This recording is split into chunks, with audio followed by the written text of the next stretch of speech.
Everyone, we officially have some big updates. I mean, big.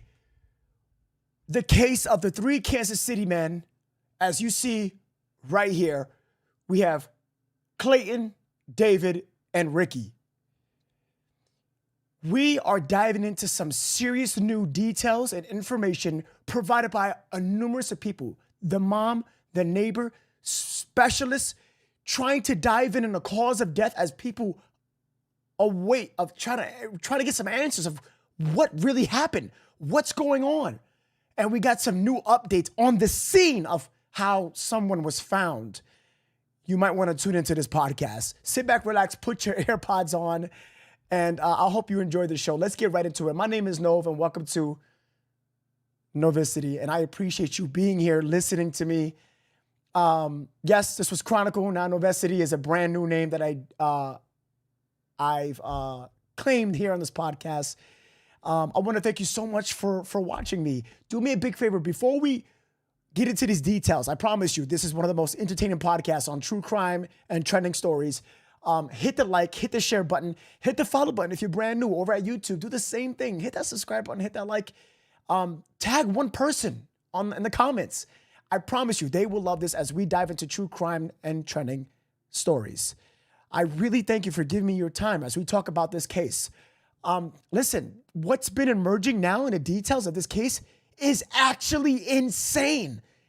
Insane. Experts are not telling us, that's why this is the title of this podcast, new details of cause of death. They believe, if I'm not mistaken, hypothermia, but more details such as drug-related and new technology that they have, that they believe what is being said here. But also the scene, the cause of death, how they were found has just been announced. And check this out, new image of the police arriving at the scene. That's Jordan Willis right there in his boxers, in a robe, holding a wine glass? So was the rumors actually true? Are you kidding me? He actually did. What is going on? What is going on? So this was, I never heard of anyone with a wine glass waking up from a nap at the nighttime, 10 p.m., 7 p.m. or whatever. Between that time of that day, I believe it's Tuesday. 48 hours is insane. We are going to dig into some major key details here because this is crazy. So like I said, hit the like, hit the share. Let's jump into this podcast. Again, thank you so much. Yes, it is a new name. I do have a new name. We are no longer Chronicle. Are we going to hit 15,000 today, Craig? Oh, Craig pays attention. Thank you, Craig. I appreciate you. We might just, this is one of the fastest growing true crime channels as of January.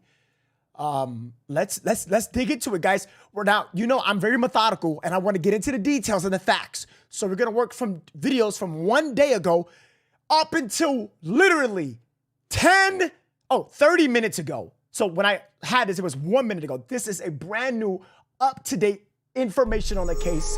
Here in Novicity, we get the facts. We don't play around here. Let's dig right into it. Let's get involved.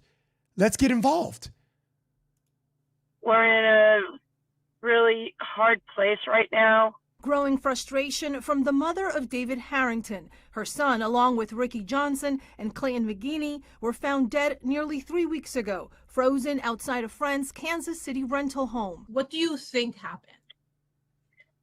Honestly, I don't know. I know my son was not a drug addict. I know these men were not drug addicts. Police say the longtime friends went to Jordan Willis's house on a snowy January 7th to watch the Kansas City Chiefs play. After the game, family of the three men say they couldn't reach them. According to police, 2 days later, one of the men's fiancé went to the house looking for him. When no one answered the door, she says she broke into the home and found a body on the back porch. Police discovered 2 more in the yard. Adriana Juarez is the mother of Ricky Johnson's child. Okay, so I do have to pause it, guys. I do apologize. The reason why I'm pausing it is because I made an announcement on Discord saying that I was supposed to interview Adriana. The city chiefs I'll show play. you her. After the game, family of the three men say they couldn't reach them. According to police, 2 days later, one of the men's fiancé went to the house looking for him. When no one answered the door, she says she broke into the home and found a body on the back porch. Police discovered 2 more in the yard. Adriana. I was supposed to interview her, but she didn't feel good, so I wanted to give her some distance and some space. So I do apologize. Will I do the interview? I don't know. I'm going to be honest. I'm just not too sure. But I do apologize. But I did make an announcement for supporters and members that it is canceled as of now. And I know you was anticipating the interview, and I do apologize, but she told me she just wasn't feeling too good. So you know me, guys. I like to respect people and give people their time. Yeah, let's continue. Juarez is the mother of Ricky Johnson's child. How do you not know there's 3 dead bodies in the back porch? Police say Willis, who hosted the men, told him he saw his friends leave through the front door. Then he went to sleep with headphones on and a fan and didn't see texts from worried family and friends. Jordan Willis's attorney says his client is not responsible for his friends' deaths. Jordan had absolutely nothing to do with the deaths of his 3 friends. And police say it could take up to 6 more weeks for that medical report to be released to the public. 6 more weeks? What? 6 more weeks? 6 more weeks? We don't have that. We don't have that. We don't have that. Come on now. No. 6 more weeks. Are you kidding me? Why can't this not be expedited? I don't understand. Why is it 6 more weeks? Can anyone tell me from YouTube or Facebook? That's ridiculous. That's ridiculous. Kimmy Kressler with their 2 super chat. Thank you so much. Kim over at YouTube. I appreciate that very much. Yes, guys. The podcast just started, guys. We just tuning in. We got a lot of things to cover. A lot. So get involved with me. Hit that like and share. Let's get involved. Again, Kim, thank you so much. Candy Shop with the 2 super chats. She says, you the best ever. No, you're the best. I'm nothing. Trust me. You guys are the best. Not me. It's all you. I appreciate you so much, Candy Shop. What? 6 more weeks? Why? Astrid Martinez, CBS News, New York. All right, guys. Every video we go through, we're getting closer to the time now. All right, guys? Christina with the 1,200. Oh, my gosh. Christina Beth Porter, thank you so much for the 1,200 stars. I appreciate you, Christina. Hope you're having a good day. Thank you. Mary Beth with 100. Thank you. Christine with 100. Thank you, guys. You guys are incredible. Thank you. Thank you. Thank you, guys. Jesus, chicken strips. How did they die in plain sight? And why were those 3 Kansas City Chief fans left in the cold for so long? Well, we're going to find that out right now. I did hear that David was found on the chair. Now, that changes this whole entire thing. Is that true? Was the rumors true? David found on the porch chair as the other 2s were on the ground? Why on the chair versus the floor? How? That's weird.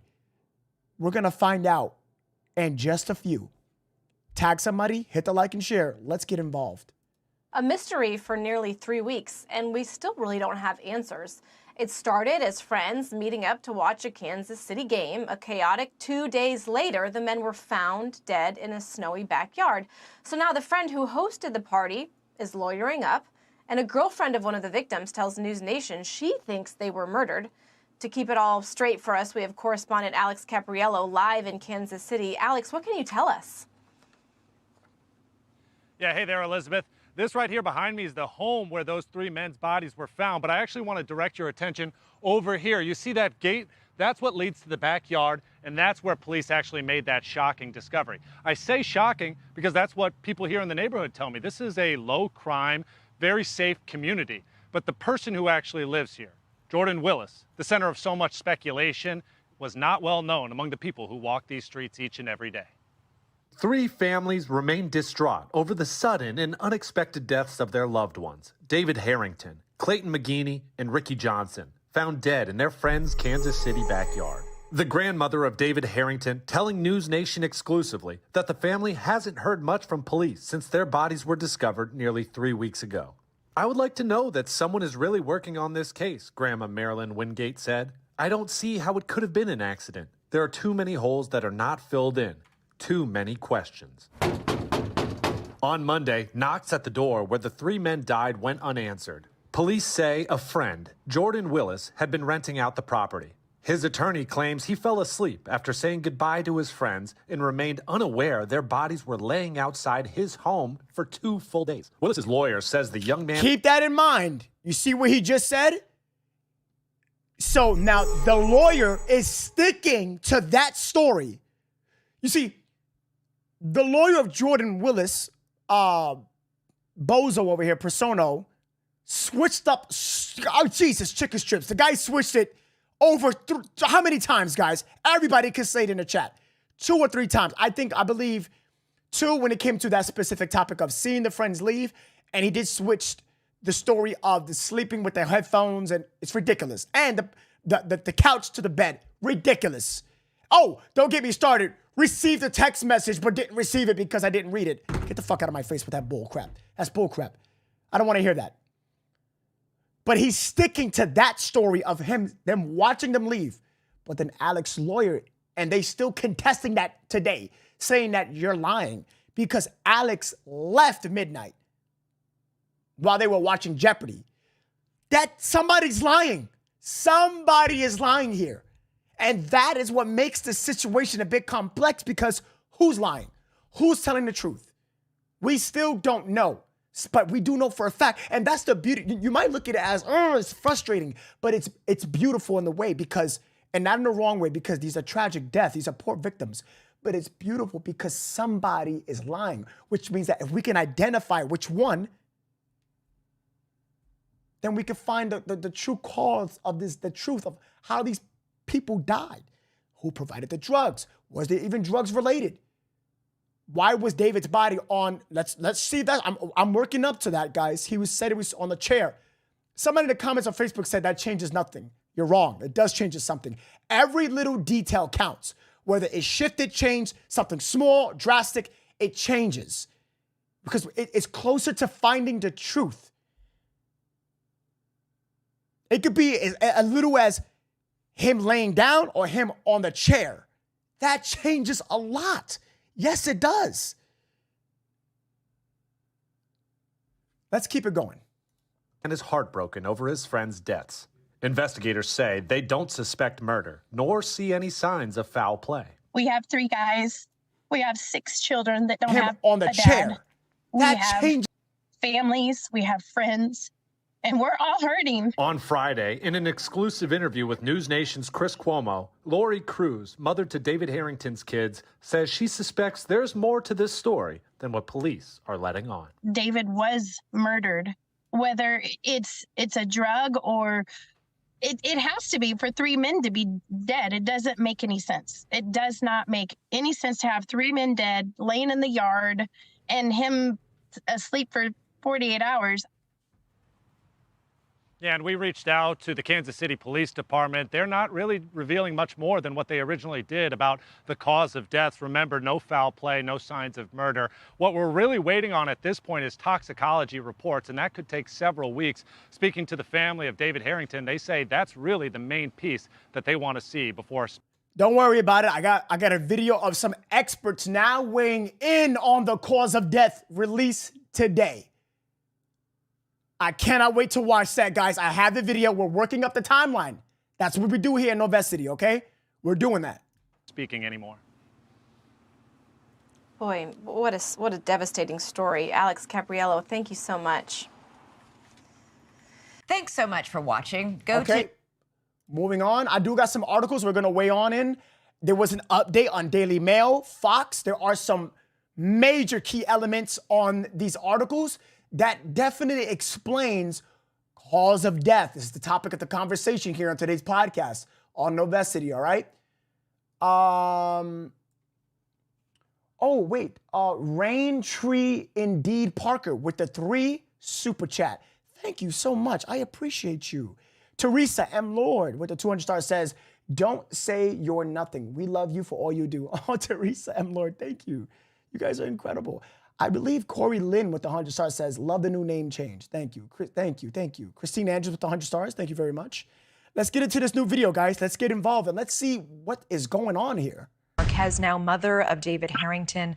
Jennifer, thank you so much for being with us. I'm so sorry for your loss. And can I just ask, how are you? How have these last almost 3 weeks been for you and your family?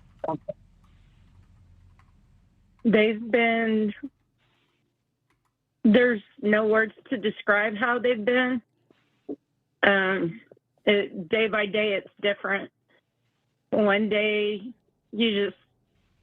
you're crying and you're just barely getting by, and the next day you're pushing yourself to try to figure out what to do next. And that's hard because you don't know what to do next. I mean, this is something I don't think anybody would know how to proceed, and especially when we don't have any answers yet.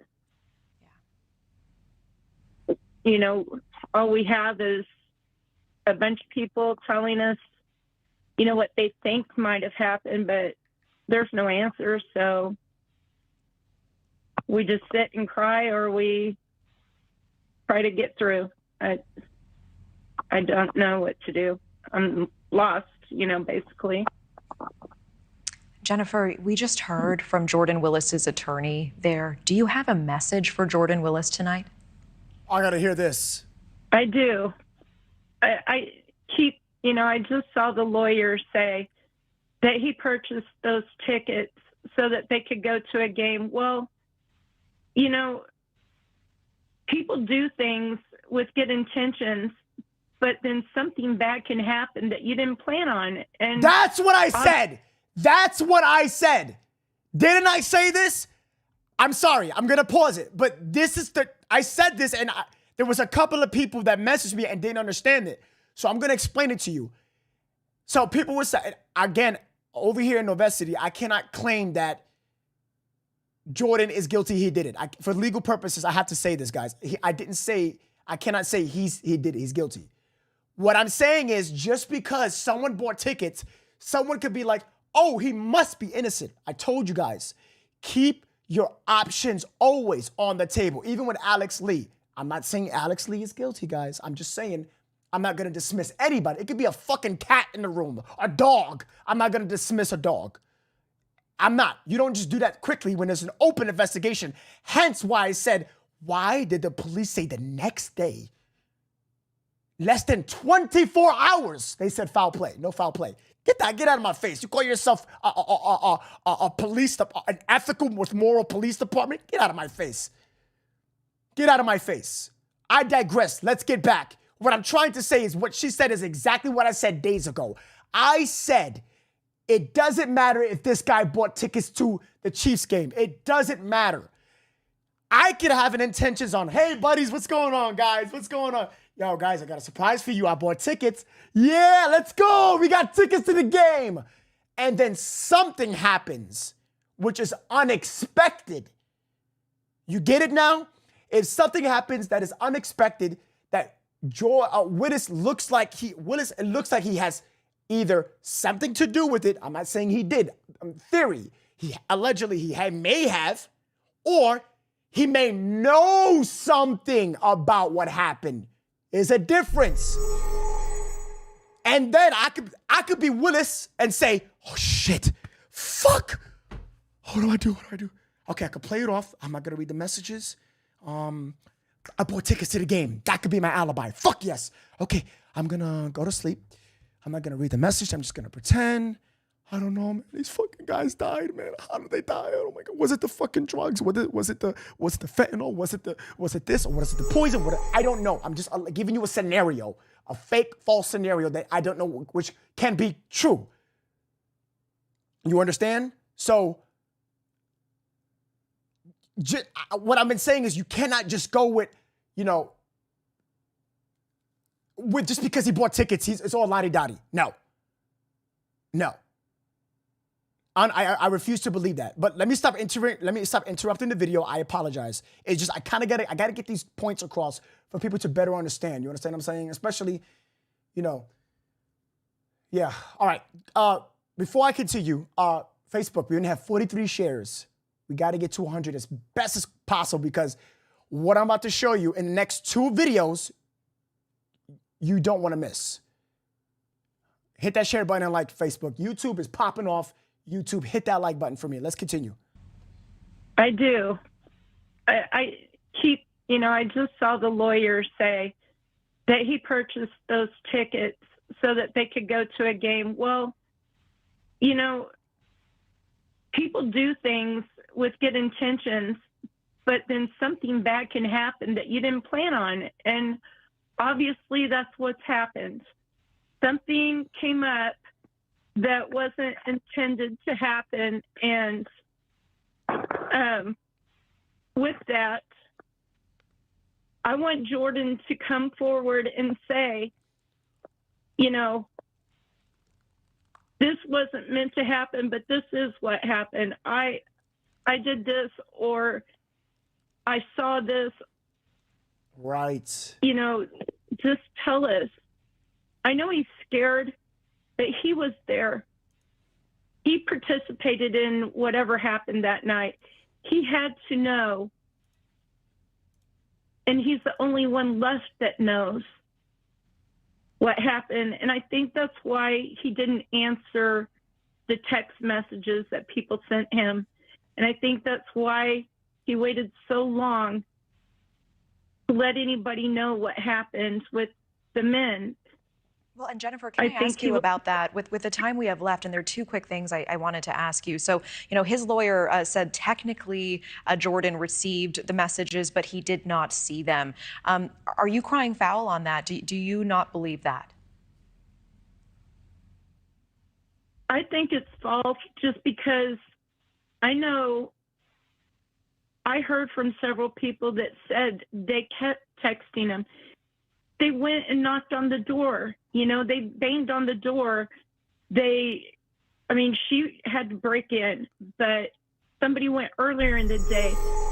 How could you keep missing texts and people knocking on your door? Right. And not notice anything, not receive, any of that? I think he saw it and got scared and didn't know how to respond. And Jennifer, lastly, what do you think happened that night, and what do you make of the speculation surrounding drugs? Any thoughts about that? I don't know what happened. I know none of these men are drug addicts. I know that. There's speculation that, they must have been doing this and that. And something may have happened that night. I don't know. I want people to know that this wasn't their life. And if something was provided that night, I know that none of them had the means to provide that. And that's part of the reason why I think there's a problem, is that all of them were taking care of their families and their bills and did not have money for that kind of thing. Jennifer Marquez, I hear you, and I'm so sorry again for what you are experiencing. I hear you, that you and your family just feel lost right now, and there's so little information. We appreciate you making the time tonight. Thank you. Thank you for watching. Go to newsnationnow.com to find the mother is she's a logical thinker when it comes to her responses, and I'm noticing that. She's also saying that if he didn't do it, he must know something about it. And I concur. And I've been saying this. It's one or the other. It is. Again, I cannot say for legal purposes he done it, but you got to know something, Willis. Willis, I've been saying this. Even if you're watching my podcast, brother, I know you have. People have actually, I got DMs for people actually DMing my podcast and giving it to you. So do I believe you're watching my podcast? Absolutely. Absolutely. If the family of these people are watching my podcast, you and your family are definitely watching my podcast. And I'm telling you this right now in front of your face. Listen, and I'm going to say it respectfully. Even if people are going to say, don't respect him, I'm going to, because you're still a human being.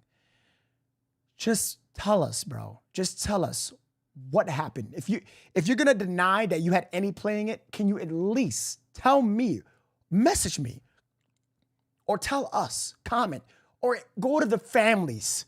The families, not even me. Go to the families themselves and tell them what happened. These poor people that have family, a husband that is about to get married. Ricky has kids. David, a mourning mother. Give them your devoted attention and tell them at least what happened.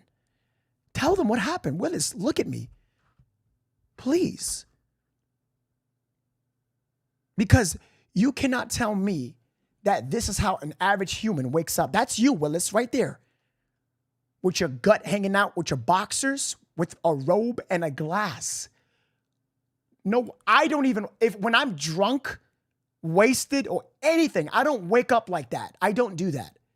I wake up, yes, like that, but not with a glass, like if I have something to sell.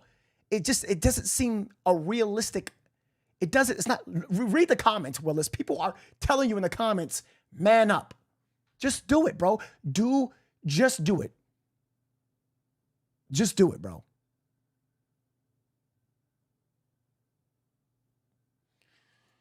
Candy Shop with the 5 says, I hope your health is doing much better because it takes a village to do this. Yes, I do work alone and I need to hire someone at this point, a secretary or something.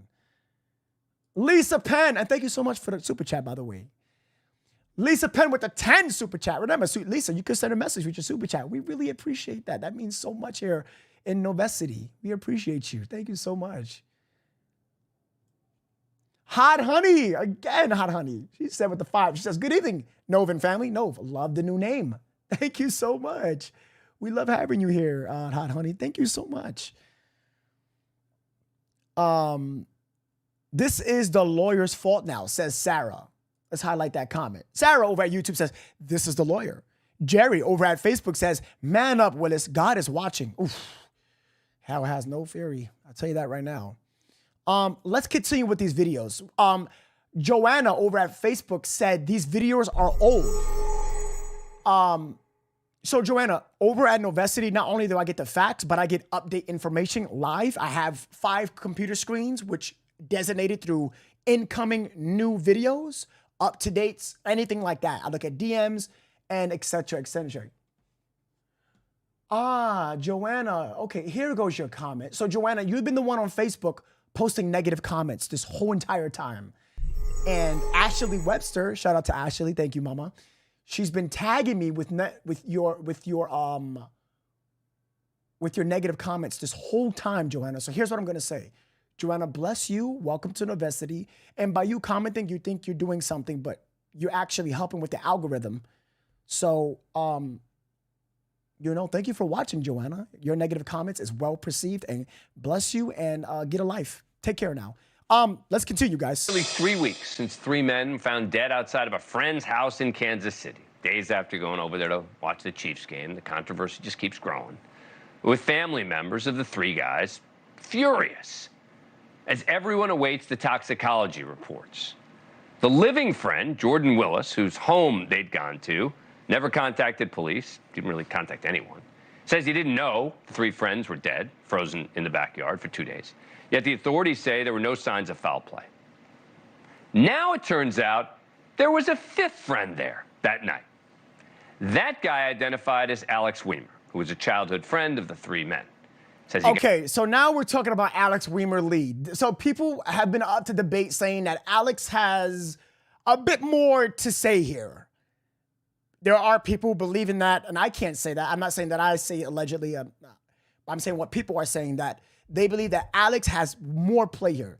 Not only because of his criminal history, but also he was there that night, him contesting with Willis's lawyer, and additionally, Alex, drugs and stuff. And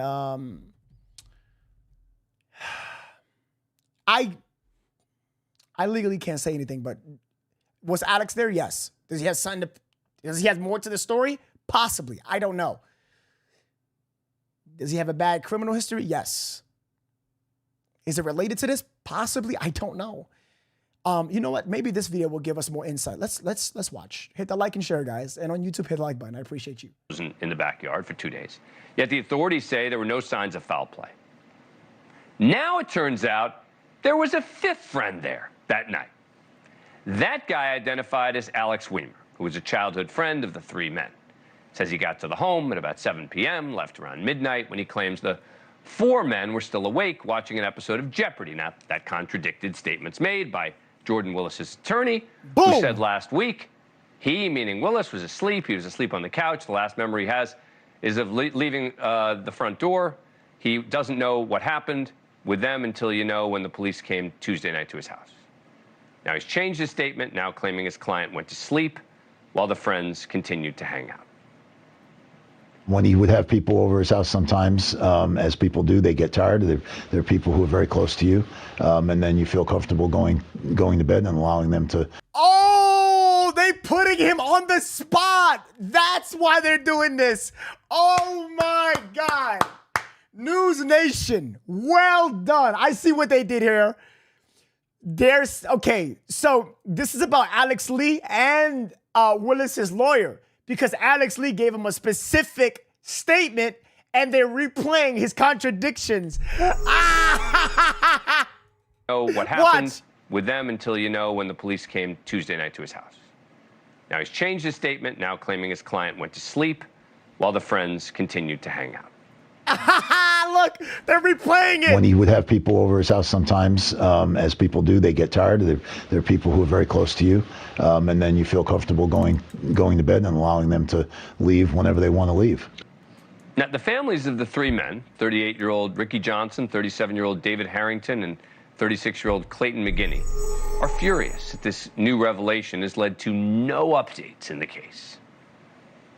Last time he saw him, they were leaving the house, but he didn't know that they had left, so that doesn't make much sense. I think a lot of people know more than they're saying. You can't tell me he didn't know those flies were back there in the backyard. How do you not know there's 3 dead bodies in the back porch? Meanwhile, Willis's family is standing with him, his father defending his son in a statement. He would never in a million years do anything. These were all good friends of his. These were all people he went to school with. He took them to a football game the day before. Now, we are still awaiting the toxicology reports, which could shed a lot of light on exactly what happened. Joining us now is Joseph Scott Morgan, who is one of the leading experts on the coroner system in the United States. He's been following this story closely. Thanks a lot for coming on the program. Appreciate it. All right, so what exactly are we going to learn from this toxicology report? Yes, what are we going to know?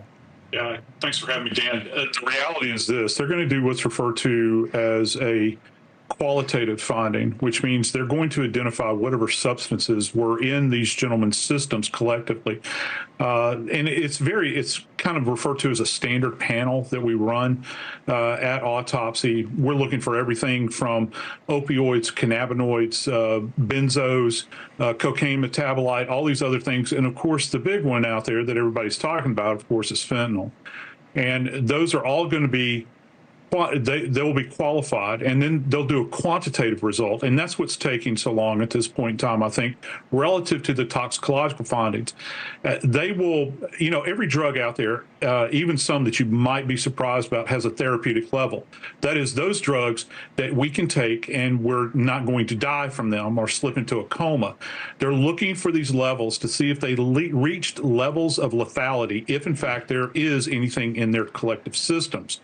Now, my big issue with this case, Dan, is that I don't think there were any lightning strikes that day. I don't think that there's any trauma. So we can't have people that just 3 adult males, relatively healthy from what we know, they just don't spontaneously fall over dead in this close proximity to one another. So I have to think that there's some kind of agent at work here in their system. Right. My big thing here is, how carefully did they examine the scene? I hope that any kind of drinking containers, vessels, anything that were outside with those remains, that they were collected, that they are being analyzed. It's not just the bodies alone. And anything within that house, I don't know if the cops have served a search warrant on this residence to collect anything that may have been in there, because look, we have to come to an agreement that this is not normal, that this is abnormal. It's an outlier. Right. And there's also no way this could be alcohol. All right. There's no way 3 guys all die of alcohol poisoning and all freeze in the same area. There's just no way. Right? No, yeah, you're absolutely right. Unless you're talking about something like bathtub gin, all right? And we know that that's not the case, where it would be so toxic that it would take them to their knees. So the answer lies elsewhere, and that's what's so important here. And one other thing to go along with relative to the gentleman that slept for 48 hours, did he ingest something and may not have known about it, because he's lost 2 days here, we're talking about, if not more than that. So that's going to be key as well. I doubt that they drew blood on that guy, though. Yeah. Wait, hold on, guys. I have to rewind that part where he just said, "Oh, guys, we're gonna open this." Hold on, we're gonna get right back into this video. This is a video that I'm talking about. Take them to their knees. So the answer lies elsewhere, and that's what's so important here. And one other thing to go along with relative to the gentleman that slept for 48 hours, did he ingest something and may not have known about it, because he's lost 2 days here, we're talking about, if not more than that. So that's going to be key as well. I doubt that they drew blood on that guy, though. Yeah. All right. Well, we're still going to have. Oh my God. Somebody in the chat, I remember, said this. Oh my God. They fumbled this. They fumbled this case. Hold on real quick. To wait a couple weeks, apparently, before the results come in. They said something like 8 weeks. Joseph Scott Morgan, thank you so much for coming on the show. Appreciate it. Thank you for watching. Yo, I'm going to save this video. Who is this guy? He has said everything that we said. 3 guys don't just drop like that in the backyard. Around the same area. Didn't we? Chat! Didn't we say this? We were fucking right. Hold on. But besides that, he lost 2 days. He put it together so well. His wording was very structured in a way where he helps you better understand the scene of the police fumbled this thing. He said, I doubt that they drew his blood. Why they didn't? Why they did not do that? No signs, marks, stab wounds, bullet wounds, strangulation, nothing. But the next day they say no foul play. Bullfuckery, shit. Draw that man blood. What, you arrested him? That's cute. Did you do anything else? No, because you let him go. He was fine and that cleared him. Why? Why did you do that so quickly? It makes no sense. Bad police work.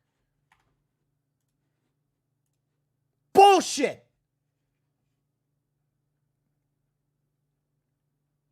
We could have found something in his blood. We could have used it against him in any way. Not saying that if he has something bad to do with it, then they could have. You know? Heather Carter says, no City hits hard love, the name and you. Thank you so much, Heather Carter. I appreciate you. Vince with the 10 beans said, like your channel, brother. Thank you, Vince. Dude, thank you, Vince. I appreciate you so much for that, man. Thank you. If I missed any other ones, I'm so sorry. Forgive me, guys. The comments are, I got almost 2,000 comments.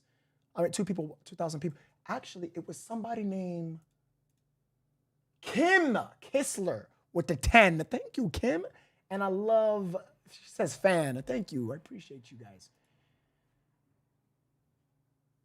I'm loving these comments. These comments are insane. You guys are incredible. Let's go. Let's continue because this story is crazy. I told you this was gonna get crazy. Heather Miller with the 500 stars. Thank you, Heather. Precious Carmelo with the 200. Precious Carmelo, I see your name a lot with the stars. Thank you. How are you? Let's keep going. You can't leave what happened in Kansas City alone. You can't have these families with these young guys had their whole lives in front of them. Hold on. Before we continue, guys, hit that like, hit that share, YouTube, hit that sub button, guys. We are getting involved. We're getting involved, guys. I'm telling you, we're getting the coverage. We're getting it. Let's keep it going, guys. Let's push the algorithm up. Hit those likes, guys. Get involved. I'm loving your comments. You guys are very intelligent. I'm loving these comments. I'm watching it. Trust me. Let's keep going. And there's just no answer. And the authorities aren't saying anything. I respect the authorities doing things the right way. But according to one of the guys involved here, his attorney, they don't expect foul play. Then why don't you give the family some answers? So these 3 men in Kansas City, you know the story. They were found frozen to death in their buddy's backyard in a way that we haven't heard before, by the way, which you're going to hear in a moment. But no gunshot, no stab wound, no ligature, meaning nobody had strangled them, apparently. Okay? So they send it out for an autopsy and toxicology. They say 8 weeks. 8 weeks. You can't bury, you can't mourn, you can't know. The families want answers. So we keep doing the story. And not to hype about it, because we can only know what is shown. All right? Yeah. The family knows what these guys were about and what they were doing and who this friend was to them. Let's bring in the brother of Ricky Johnson, one of the deceased. We had his father on last week. Jonathan Price is his name, and he joins us now. Jonathan, I'm sorry for your loss. Thank you, Chris. So how's the family holding up with the unknown? It's the same every day, with, the lack of answers, the inability to really truly mourn without any form of cause. It's just very difficult. I don't think I'll ever move on really I'll never move on, but especially not knowing what happened to my brother. And I'm not one of these people that tries to speculate and stuff like that, but I want ideas out there. I want to be involved more. My mother, Ricky's father, they want to be involved more, and we're just not getting answers from anybody, even the people that claim they're doing the investigation. So is it true that you guys have been trying to get the police to tell you what's happening and that they are not in communication with you? That's correct. Is there any reason, is there some protocol in Kansas City I'm not aware of where they're not allowed to interface with the families of victims of crimes? Because usually that's like the main interface. Yes, and you would think so, especially with something like this. And I'm not saying there was or was not a crime, but if you immediately suspect no foul play, then you should have a story. You should have something to tell the families.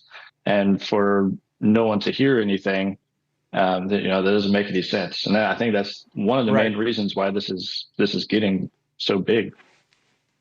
So 2 things that you've said that I haven't heard before. One, you seem to know something about where these men were found that I haven't heard. What information do you have about specifically where they were in the backyard and how they were situated?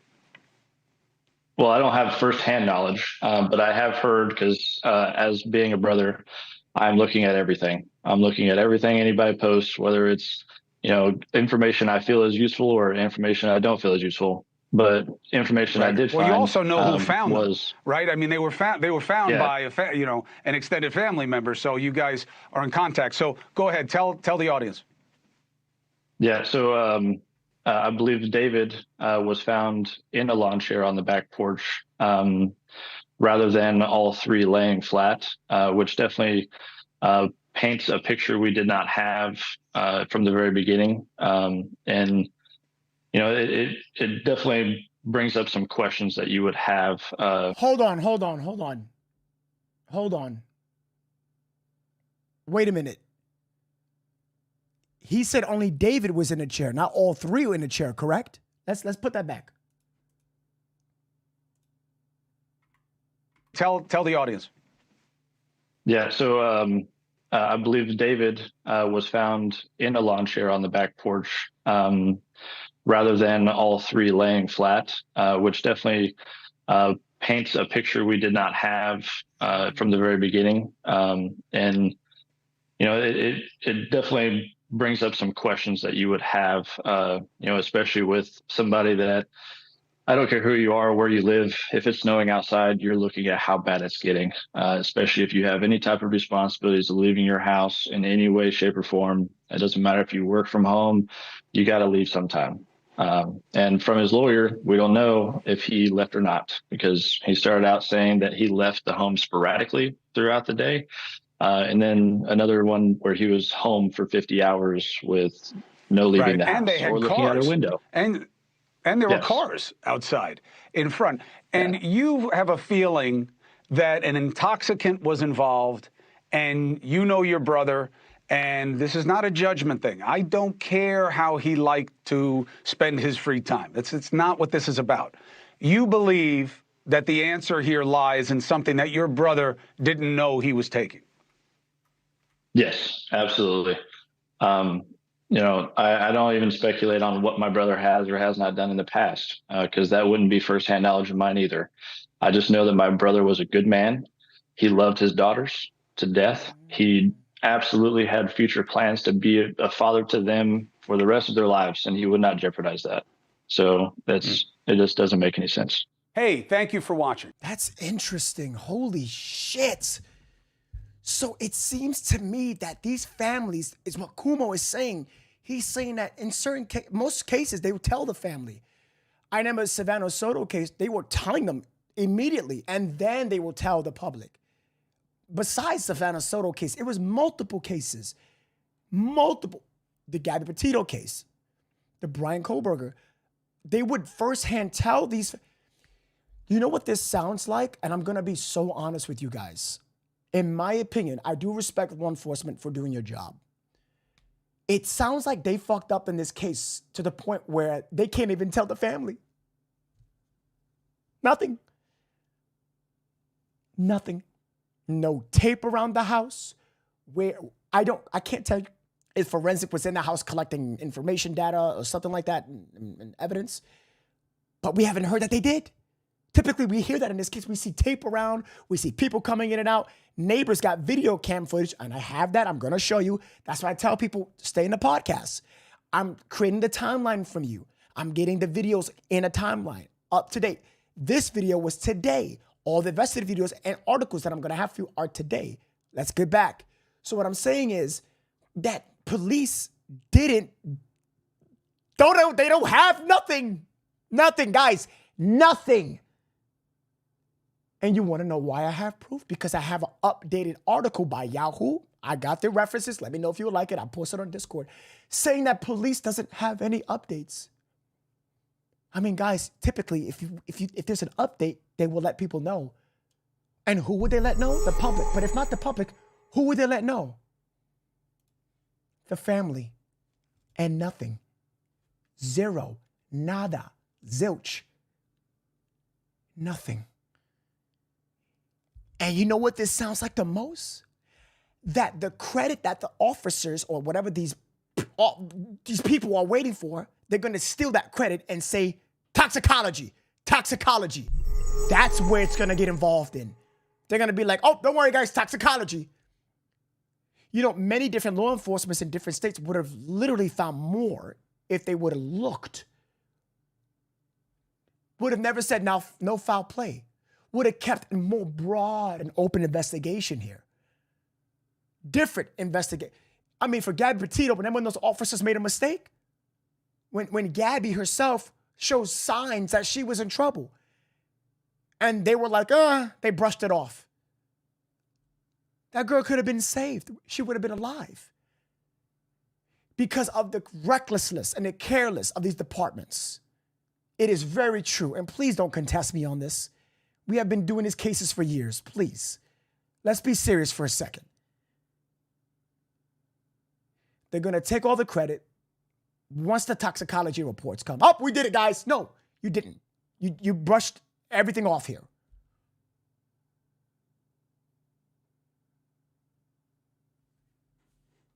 It's ridiculous. It pisses me off. If you don't believe me, I got the article for proof right here. Police give update in Chief Pans were frozen found, bada, bada, bada. And then you'll see it over in this one too, which we'll get into this later. I want to focus on the timeline at hand. All right. So there was a lot of super chats. Thank you guys for hitting that like and share. We're almost at our goal. We didn't quite hit the share goal just yet. It's okay. It's okay. We'll get there. We'll get there. Laura with the 10 super chat. Thank you so much, Laura, on YouTube. Laura Seltenrech. Oh my God, I hope I didn't butcher your name. Thank you so much. Hers is right here. Thank you for that, Laura. Hot Honey with the 5 super chat says, I have seen them rush the toxicology in other profile cases. Why not this one? 3 people are deceased. This is surely high profile. I agree with you very much so because I have seen that myself. Very good super chat, Hot Honey. Well said. That's very true. Very true, Hot Honey. I love this comment. Queen of my boys with the 199. Thank you so much, Queen of my boys. I hope you're having a good day. And there were more. Why is it not showing up? Laura, again. Laura, did you, with the 10 super chat, Laura?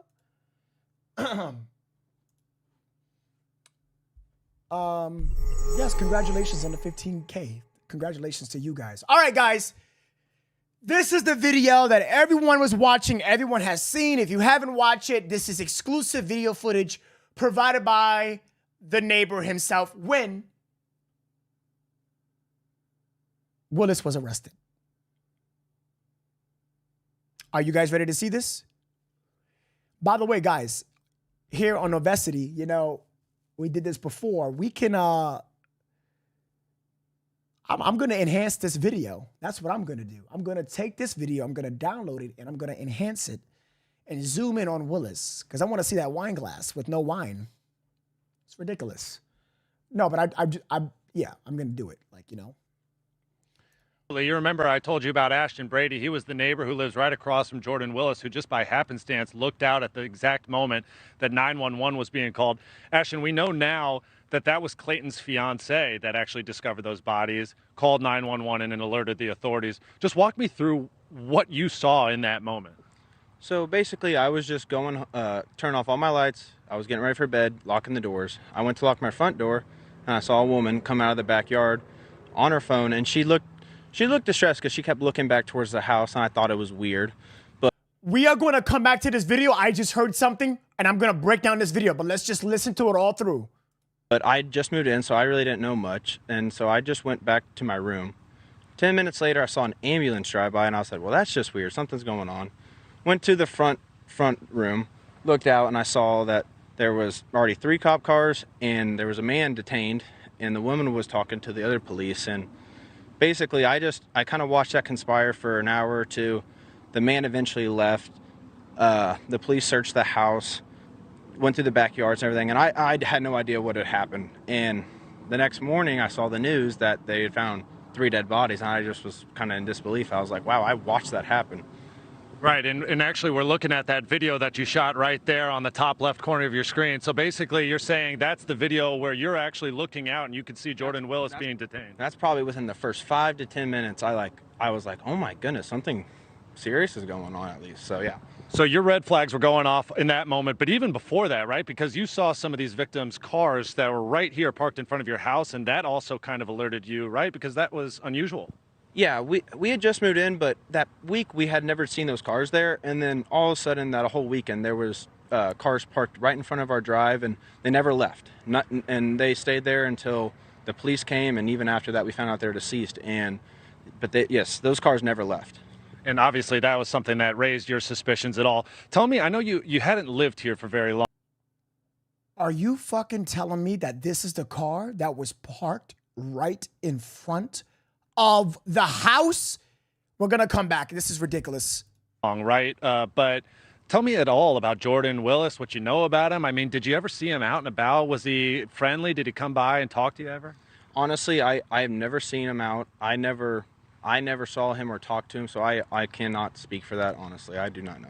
How about the fact that just something that is so strange, this case in general is bizarre and we don't have many answers, but the fact of the matter is 3 men were outside for 2 days on this backyard, one sitting up in a chair, 2 laying down on their backs, frozen to death. I mean, how do you wrap your mind around all that information? It's a lot, honestly. I imagine it has something to do with a bad drug or something, but it's strange that how long it occurred for people, for something to notice like that. If it happened on a Sunday, that's a long time, and I feel like something should have been said, I would imagine. Yeah, it's hard to say out loud because you don't have all the information, but the fact of the matter is 3 men are now dead. Does it feel like you're getting, or your community is getting, the answers it deserves right now? That seems to be the big issue that the families have, is it just doesn't feel like they're getting closure because they're not getting answers. Yeah, I feel for the families and that they just want to know what really happened. And I feel like if we need to know, we need to know. I'm sure answers are going to come out, but I know a lot of people are wondering what happened around here. That's for sure. What is the talk of the town? How are people talking about it still? Because no doubt about it, the whole world is looking at this case and talking about it. So how do you and your friends talk about it, process it, work through this whole story? We just kind of sit down and talk about it. Sometimes we're just randomly, we'll be talking about like what could have really happened? Like how do your 3 buddies, just you not notice them for 2 days outside in the backyard? So it's really strange for me and all of our friends. It's really hard for me to say, but I feel like it had to have been just maybe an accident. I don't know. It needs more investigation, though, I think. Ashton, hang tight. I think Ashley Banfield has a question. Go ahead, Ashley.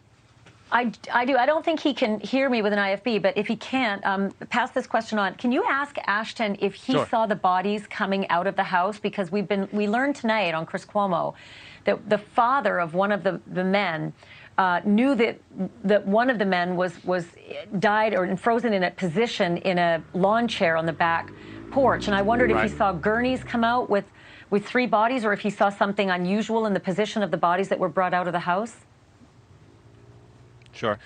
We want to know what you saw beyond those initial things that you've shared already, in specific about the bodies coming out of this house. Were you still awake at that time? Did you witness gurneys or medical examiners actually coming out with these bodies or taking them out? So I actually did not. After that, everyone kind of cleared out, so I didn't know what had happened, so I just went to bed. I thought it was just a misunderstanding or something between a wife and a husband, but that wasn't it at all. So I went to sleep, went to work the next day, and when I was at work, I got an email or a message from a friend, sending me the picture of the article about the dead people, and I was like, oh my goodness. So I honestly did not see an ambulance actually gurney anyone out or anything like that. What do you remember about the conditions during those days here in Kansas City? Obviously, these bodies were found frozen. Do you remember it being cold, freezing? Obviously, you saw this woman talking on her cell phone at night, 10 o'clock at night in the winter weather, and so that raised your alarms. But what do you remember just about the temperatures or the weather around that time? It was cold. It was really cold. I'd gone hunting that Sunday, and we hunted a pond, and we actually had to put pretty much an ice prop in there to make the pond open. So I mean, if that tells you anything, we could walk on the ice. That's how thick it was. So I mean, it was definitely below freezing, and not temperatures you want to just be outside hanging out in with no clothes. Yeah, enough to raise red flags. Ashton, thank you very much for sharing that insight with us. Thank you for watching. Go to News Nation. Okay, if you missed it, there was some crazy details. I'm telling you, this is why we need to talk to every single individual person, because everyone has different information. And if we can extract that information from different people, now we can create not only a timeline, but factual information. We can get the truth. This is exactly what I'm talking about. Let's get into it. No, this video is important. The first thing, listen to what he says. Happenstance looked out at the exact moment that 911 was being called. Ashton, we know now that was Clayton's fiance that actually discovered those bodies, called 911 and alerted the authorities. Just walk me through what you saw in that moment. So basically, I was just going, turn off all my lights. I was getting ready for bed, locking the doors. I went to lock my front door, and I saw a woman come out of the backyard on her phone, and she looked distressed because she kept looking back towards the house, and I thought it was weird. She left through the back yard.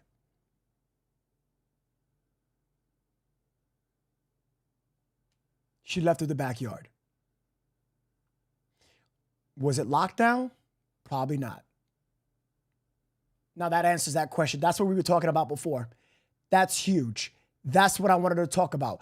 Christina Beth with the 1,200 stars. Jesus. She says, why did he send his dogs away for the weekend? Like, did he have this plan? It's just too weird. It is weird.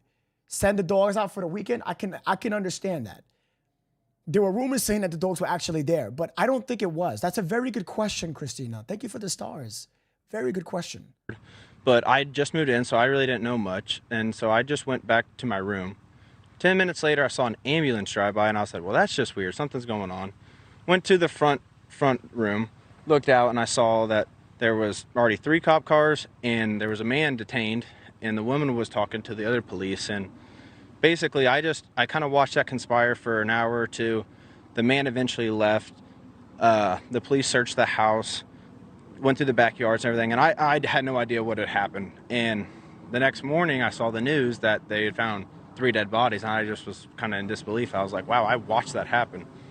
Right, and actually we're looking at that video that you shot right there on the top left corner of your screen. So basically you're saying that's the video where you're actually looking out and you can see Jordan Willis being detained. That's probably within the first.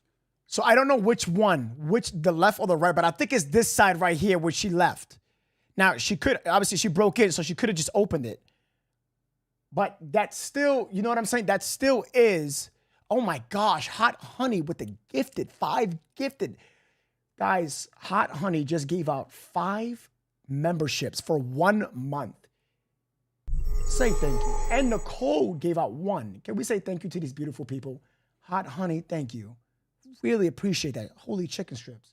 If you got a membership, thank her, okay? At least Eastern girl, Sharon, she gave you a free membership for 1 month, which means you have priority and perks for 1 month. 5 to 10 minutes, I was like, oh my goodness, something serious is going on at least. So yeah. So your red flags were going off in that moment, but even before that, right? Because you saw some of these victims' cars that were right here parked in front of your house, and that also kind of alerted you, right? Because that was unusual. So now we're talking about the cars. The cars were not, people were saying the cars were parked off to all the way to the right or to the left.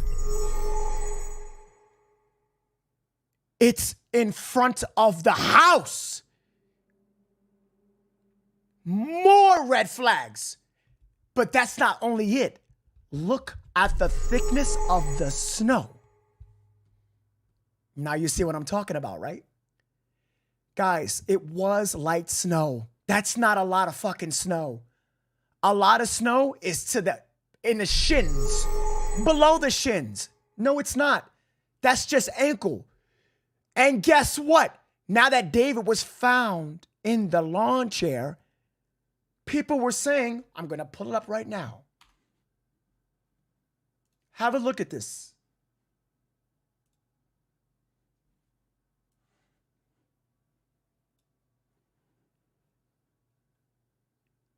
If you are looking out the window of any of these windows in his house, and we were saying he was found laying down in the porch.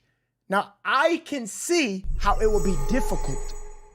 Looking out that window, I can see how it's difficult to see the body on the floor if I'm looking out. He's sitting on the lawn chair. How do you even dare to miss that? Especially with that side door right on the middle. How do you miss somebody? Now, equip that. Put your thinking caps together. Equip that with the thickness of this snow. Stop playing with us. Stop.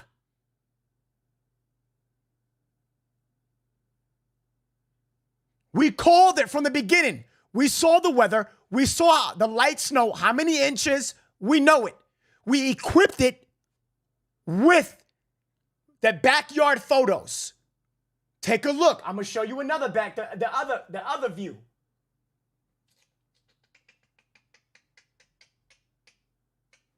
Damn it. I got to find it. I had the photo. I have a picture of the backyard. When it rained, you could see the position of how small the porch was with the chairs. Which chair? 3 of them. Which one? How can you miss that? If the kitchen view is covered with blinds, that left side is not. You slept for 2 days, but your lawyer said you worked. Stop playing with me. Stop playing with me. Stop. Let's continue. I'm going hard. I'm going up his ass on this case. Yeah, we had just moved in, but that week we had never seen those cars. Look at the thickness. Look, that's ankle. That's not cup. You could cover a whole entire body, but you can't see the contour. You can. This is the same night. There, and then all of a sudden that whole weekend there was cars parked right in front of our drive, and they never left. And they stayed there until the police came, and even after that we found out they were deceased. But yes, those cars never left. And never left. Another thing there. Another thing. Obviously, that was something that raised your suspicions at all. Tell me, I know you hadn't lived here for very long, right? But tell me at all about Jordan Willis, what you know about him. I mean, did you ever see him out and about? Was he friendly? Did he come by and talk to you ever? Honestly, I've never seen him out. I never saw him or talked to him, so I cannot speak for that, honestly. I do not know. How about the fact that just something that is so strange, this case in general is bizarre and we don't have many answers, but the fact of the matter is 3 men were outside for 2 days on this backyard, one sitting up in a chair, two laying down on their backs, frozen. Somebody made a comment right now. We're watching this video again because we're breaking down the details that this neighbor is getting. This is crucial information. But let me pause that. Somebody said, I look at my backyard all the time when I'm in the kitchen. Somebody else said this. Sometimes I don't look at my backyard. Let's just say that this barnacle head, Willis, did not look in his backyard. Out of all the windows in the house, remember this, 5, 6? Yeah, nah, I posted a photo. Yeah, nah, thank you for posting that photo. I appreciate that. Yeah, crown member over at YouTube, yeah, nah, posted a photo on Discord. Appreciate that very much, yeah, nah. I'm gonna, hold on. To death. I mean, how do you wrap your mind around all that? Out of all these windows, right? Let's just say that this RTAR did not look at any of these windows. There's like 5 of them, 6 of them. A big door. Okay, guess what we learned? That the cars were parked directly in front of the house. This guy would have literally not have had to go. He would, for 2 days, he would have not. You guys don't, I hope you understand what I'm trying to say. He would have not even dared to look even outside for 2 days. What I'm trying to tell you is I am not buying that this guy slept for 2 days. So let's throw that out the goddamn window. That's bullshit. You had to get up and take a shit, pee, your bodily function. I'm not buying it, okay? I don't believe it. So I'm going to work with that theory that he went up and about his house. If you're up and about, you saw the cars. If not, you saw the bodies. If not, what are you? Hereditary in the home, in the house, in the middle of the house? You just like this in the house all day? Did you stay in the couch, woke up and put Jeopardy back on? How does Jeopardy play at 12 in the morning anyway?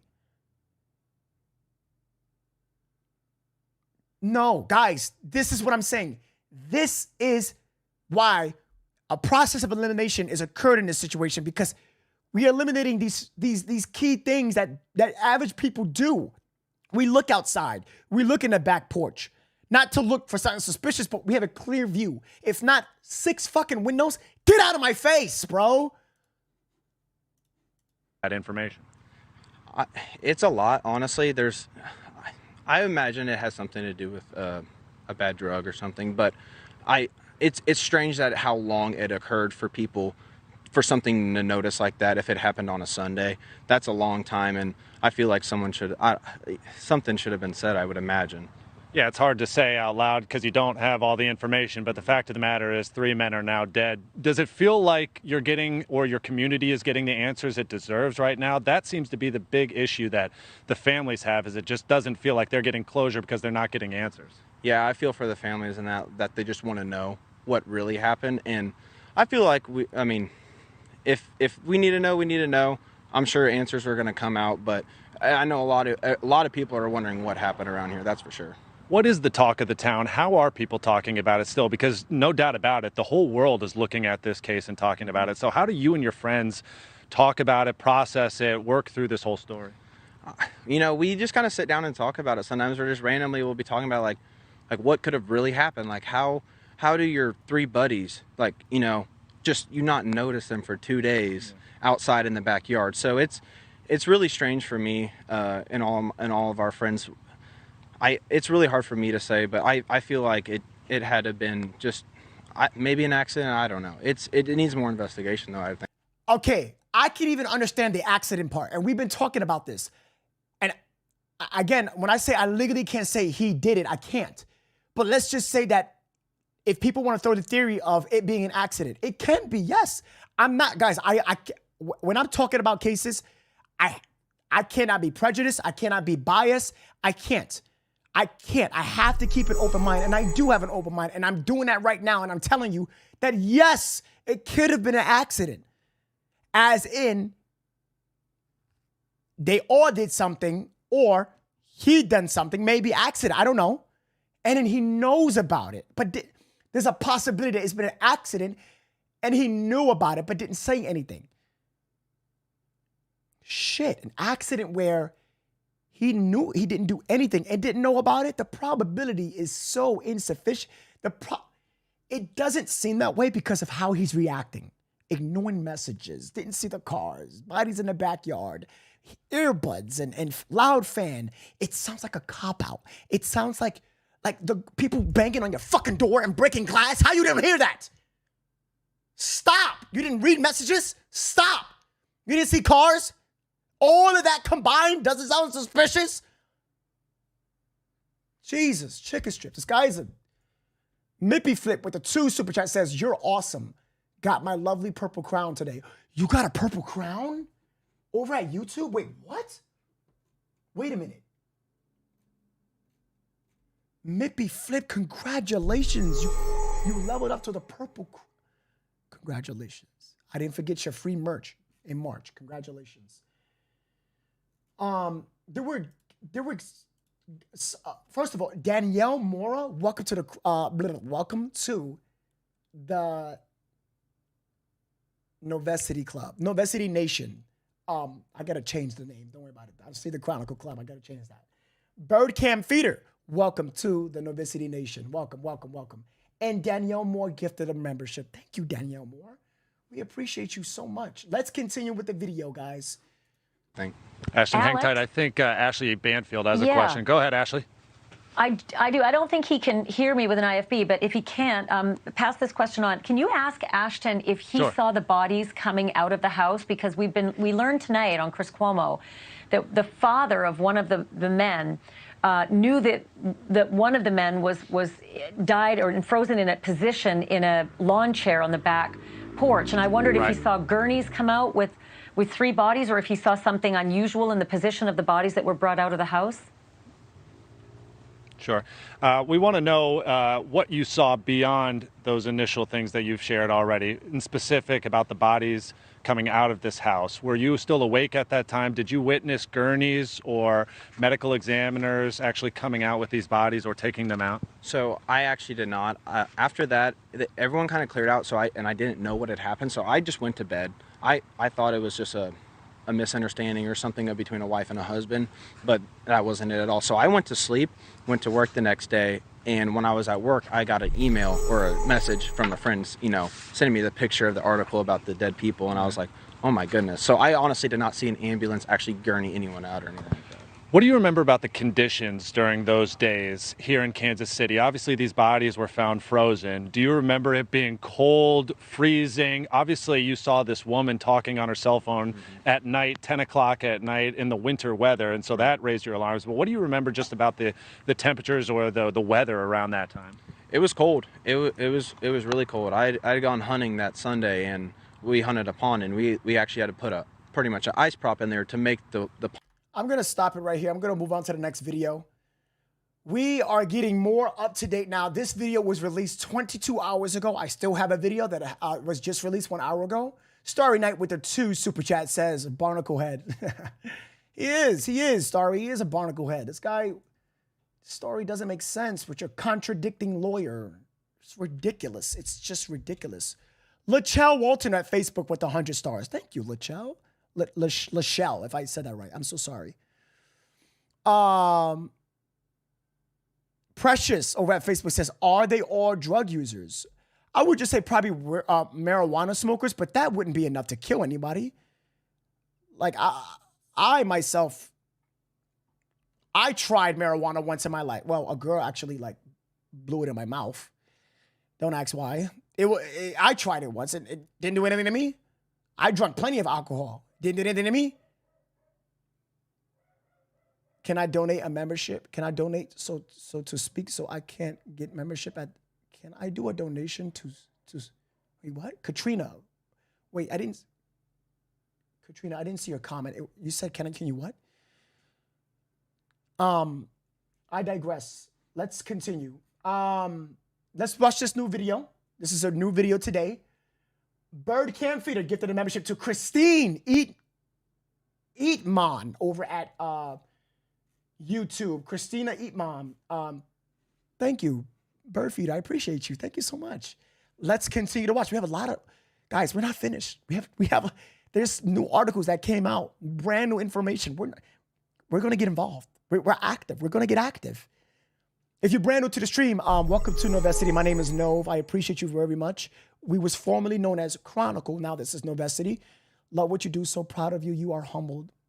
Jeanette, you better stop. Thank you guys for tuning in. Thank you for giving me your time. Jeanette with the 100 stars. Thank you, Jeanette. Thank you for tuning in. Hit the likes and shares over at Facebook. Hit the follow button. If you're brand new over at YouTube, guys, we almost at 1,000 likes over at YouTube, guys. Get me to 1,000 likes. We just need 200 more over at YouTube. I would appreciate that. I love you guys. You guys are amazing, YouTube. Hit the subscribe button if you haven't. Trust me, you're going to miss out on the content and more information as I continue to not only show a brand new information, but also break the news. I didn't go on yesterday. I didn't do a podcast yesterday because it got canceled, because my guest canceled. So I'm very sorry about that. But don't worry about it. Every day we're here, we're live. We're going to be talking about another case in 2 days or tomorrow. I'm not too sure. You know, I want to talk about the case of the woman who stabbed her husband 108 times and never got jail time. She's free as a bird. Yes, I want to talk about that. I want to get involved. Yes. Hello. Joins me live now from Kansas City. So you've been learning a lot, not only just today, but just in the last few minutes, something about the night of the discovery. Somebody witnessed something. What have you found? Hold on real quick. Okay. Found out. Yeah, what's interesting is we've been here all day, but when you do a lot of door knocking during the middle of the day, you don't get a lot of answered doors. People are at work. And so when we were out here setting up our live shot, we actually just had a neighbor approach us who lives right across from the house where this all went down, which is, of course, right here behind me. And he really filled in some gaps about what that night looked like when the investigators first got here.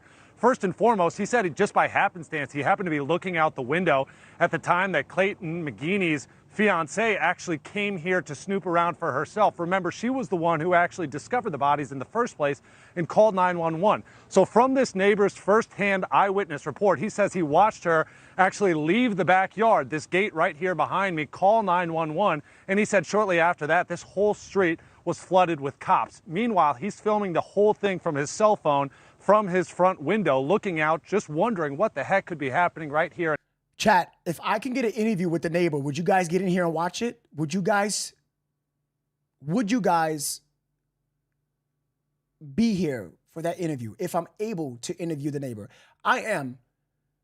Chief and 49ers all the way. Would you guys watch the interview? The neighbor who saw everything, would you guys watch that here on Novacity? Exclusive interview. Would you guys watch that with me? Let me know in the comments. In his neighborhood, right across from his street. We're working on getting that video to you so that way you can show your viewers. But let me just describe it. He tells me that actually that person at the center. Oh, it's open right here. Oh, I thought it was the other side. Yeah, I just got to contact the neighbor. They got his name, but maybe he has a Facebook, or if anybody can find the neighbor's Facebook, I'm pretty sure he has a Facebook. If you can give it to me, if anybody would know, I would appreciate that from the bottom of my heart. You don't have to, it's okay, but I would appreciate that if you can. Of all this speculation, Jordan Willis was actually handcuffed and detained right here against this brick wall of the house while police were asking questions. He said he filmed as actual investigators were searching through this entire house using flashlights to actually comb through each and every room, trying to find any other clues or evidence. Eventually, he said Willis was let go out of that handcuffs. He was taken to a car, presumably questioned more. But this was a big mystery that entire night. Nobody knew what was going on, and it wasn't until the news reports started filling in that next day that people started getting some answers. Of course, to your point, still more questions than we have actual answers, but at least we have a better idea of what that actual scene looked like that night. I know that you're getting that video, and that as soon as you get it, we'll try and get it on the air. But quickly, you were able to get an interview about the view out of Jordan Willis's kitchen, and there's a big sliding glass door. What'd you learn?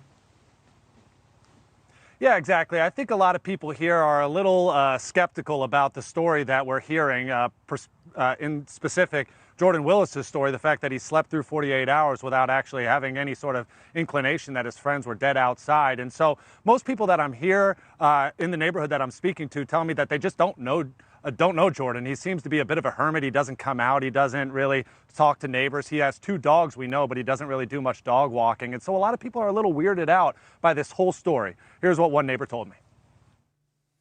Willis did say that he didn't see his friends out, but he has a sliding glass door going right into his backyard, and it's in his kitchen, so like you have to see it. I don't know. I just feel like there's. That's what everyone. You know what? Let me shut up because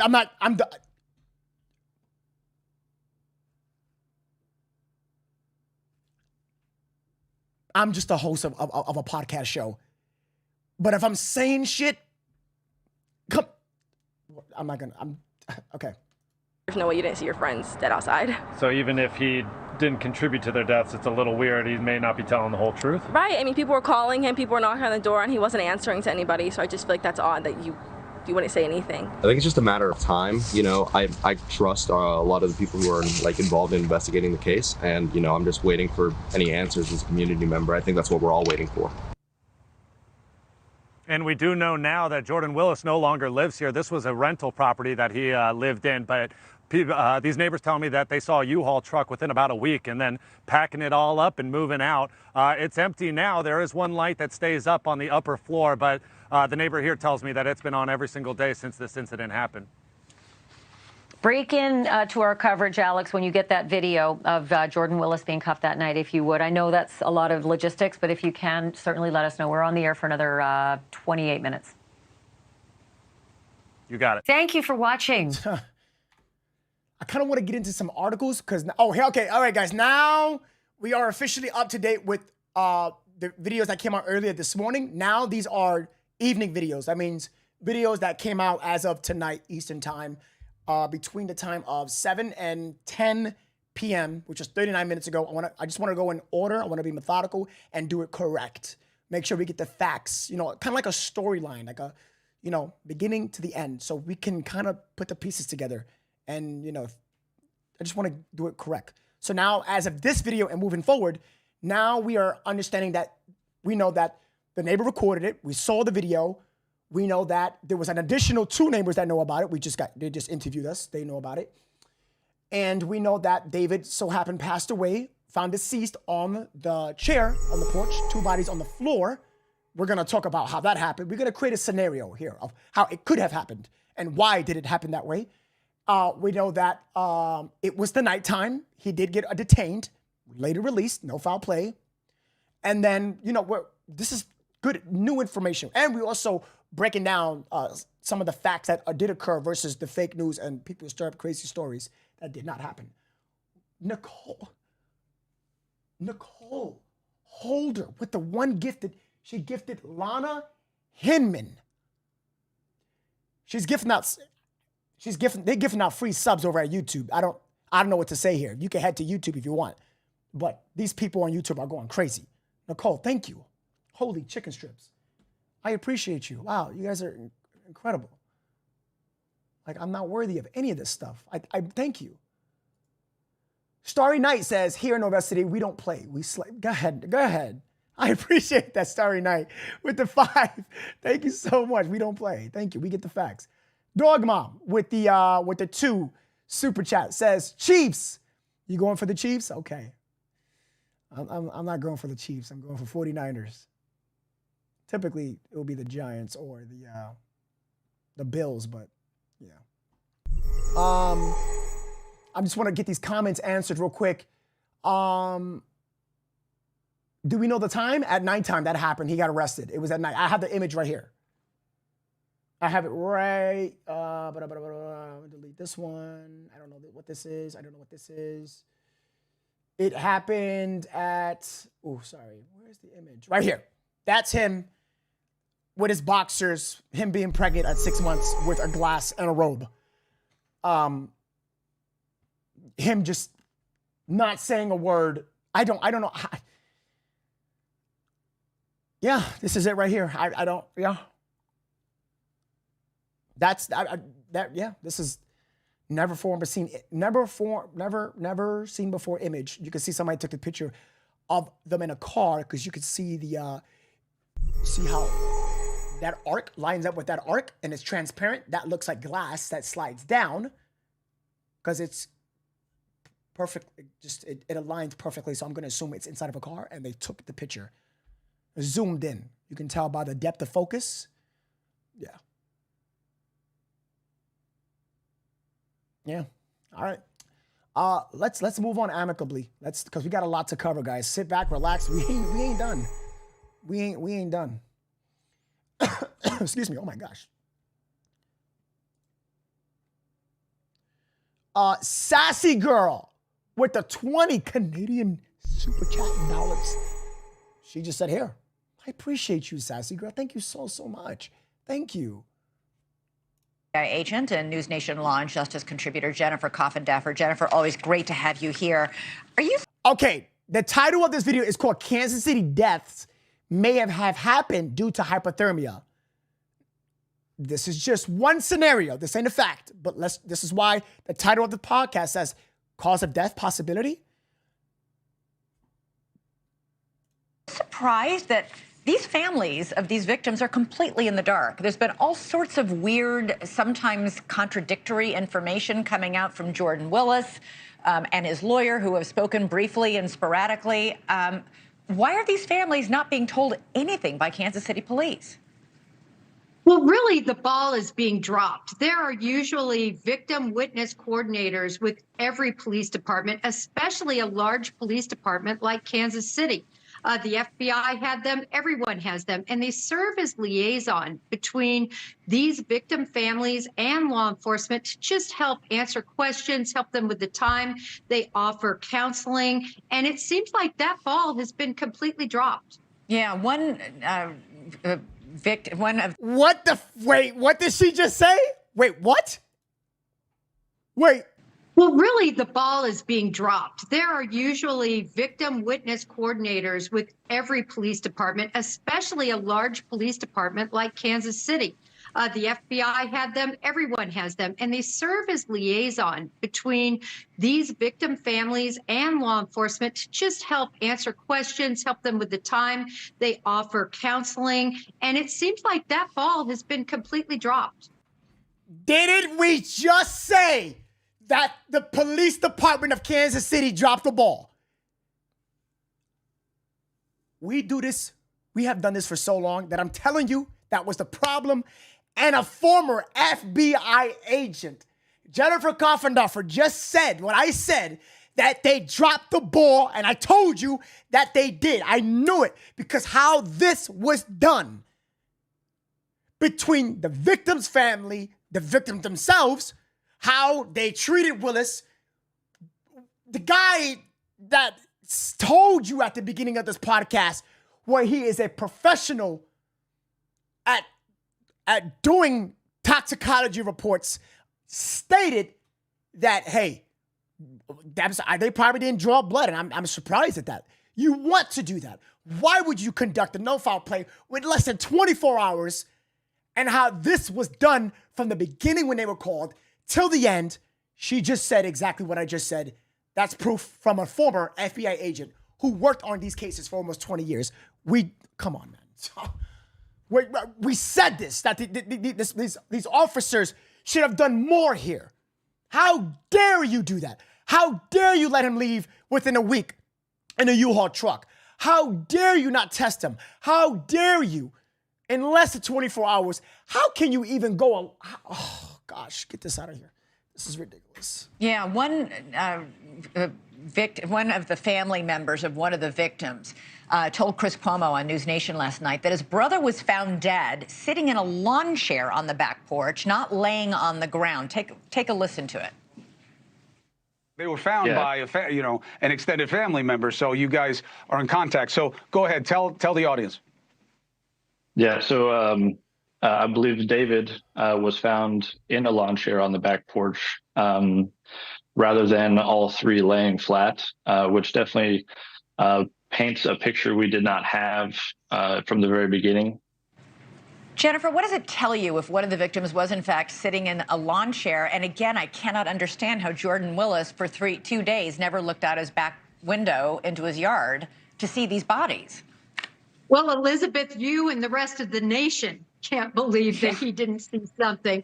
But beyond that, it tells me that they took a substance they were comfortable with taking, and it was something that hit them very quickly and led them to unconsciousness. And then they ended up dying either from that drug or from hypothermia or a combination of both. You say that actually whether or not the victims had their cell phones on them could be critical, as well as ring cameras or security cameras in the neighborhood. Perhaps those might have captured the three men as they're in the backyard?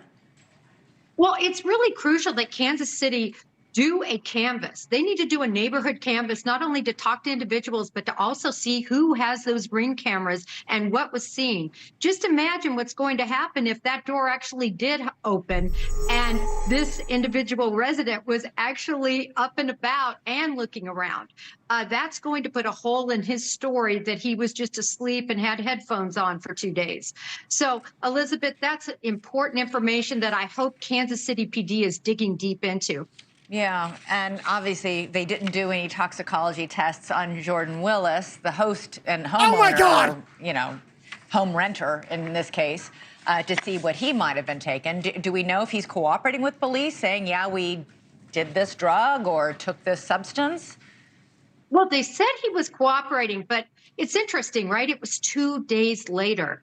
And I wonder, because they did not obtain a search warrant, rather they just got permission to search. Oftentimes when that happens, those searches are quite limited compared to a search warrant. And what might they have gotten? I want to know what's on his cell phone, if he actually called anyone else when he said no, he didn't answer any calls. There's just so many answers that I think could be found with proper investigation. All right. Well, hopefully they're doing it and they're just being highly secretive about it. We'll stay on the case. Jennifer, thanks so much for your analysis. Really appreciate it. So you mean to tell me poor investigation was at play here? I mean, of course. But no toxicology for Jordan Willis? Are you kidding me? That's what we're doing here. That's happening here. No toxicology for 3 dead bodies in your backyard. Jennifer Coffindorfer just told you guys that she is surprised because when letting them in, when he was cooperative, it's still limited versus a search warrant, which a search warrant grants you extreme depth of search within the home. Why didn't they do that? Because he was cooperative? People are, what is going on with this law enforcement bullfuckery shit? How dare you not do a thorough search on this guy? Talk about fumbling. This is ridiculous. Now, I cannot say that it is confirmed that they didn't do a toxicology report, but nothing was said. Nothing was said on that. His lawyer didn't state that. He just said that he's being cooperative, which can indicate that maybe he did a toxicology report. We don't have a definite answer for that. But so far, it's looking like a no. But even if so, they still fumbled this case from the beginning. They shouldn't have gotten a warrant, regardless of him cooperating. Don't get it twisted. The lawyer did say that he did hand over text messages report to News Nation. But he didn't say what was said on that and names were given. Because if Alex Lee's name is given in that report, why the hell you didn't respond? Because he's the guy that has your phone number. He said that in his statement, he contacted you, Willis. You didn't contact him back. I can understand. Now, listen, I'm a social media expert. I do this for a living. I said this before. On Facebook, if you are getting a text message on Facebook, sometimes they don't pop up. I could see how possibly you could have missed those messages. Sometimes it does pop up, but not a text message. You want to know how I know that it's just ridiculous, how this is ridiculous? How that you lied? Because your lawyer said, and I quote it from him, that he didn't receive the text messages because he didn't read it. I have never heard of anything like that in my whole entire life. Nobody that I know exists says something like that. Hey, I didn't receive your text message because I didn't see it, but I didn't see it. But, I didn't read it, but I saw it. That doesn't make any sense to me. There is something still going on here. But let me tell you this, though. Man, we are getting so close. Neighbor after neighbor, report after report, statement after statement, people we are talking to, this is bullshit. It's coming out. The truth is coming out. I'm telling you that right now. Carla Bethel with a $2 super chat. Thank you so much. Deborah Pounds. Whoa, what? What's your name? Wait. Oh, hey, yo. Wait, what's your name? Deborah Pounds? Wait. Hold on. What's your name? Hey, yo.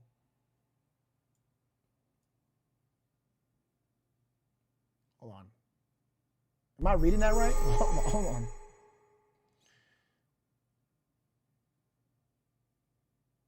Carla, thank you very much. Just want to make sure I got the super chat correct. Thank you so much, Deborah Pounds, for the 10 super chat. We appreciate you over here at Nova City. Thank you so much. Let's continue to the next video. I do have an article. I'm trying to get your super chat, guys, but it's not popping up, so I can put it on the screen. You get priority and your comments read. Roger with the $4.99 says, yo, new sub. Love what you do here, brother. Thank you so much. Love from Detroit. Roger, we love you here at Nova City.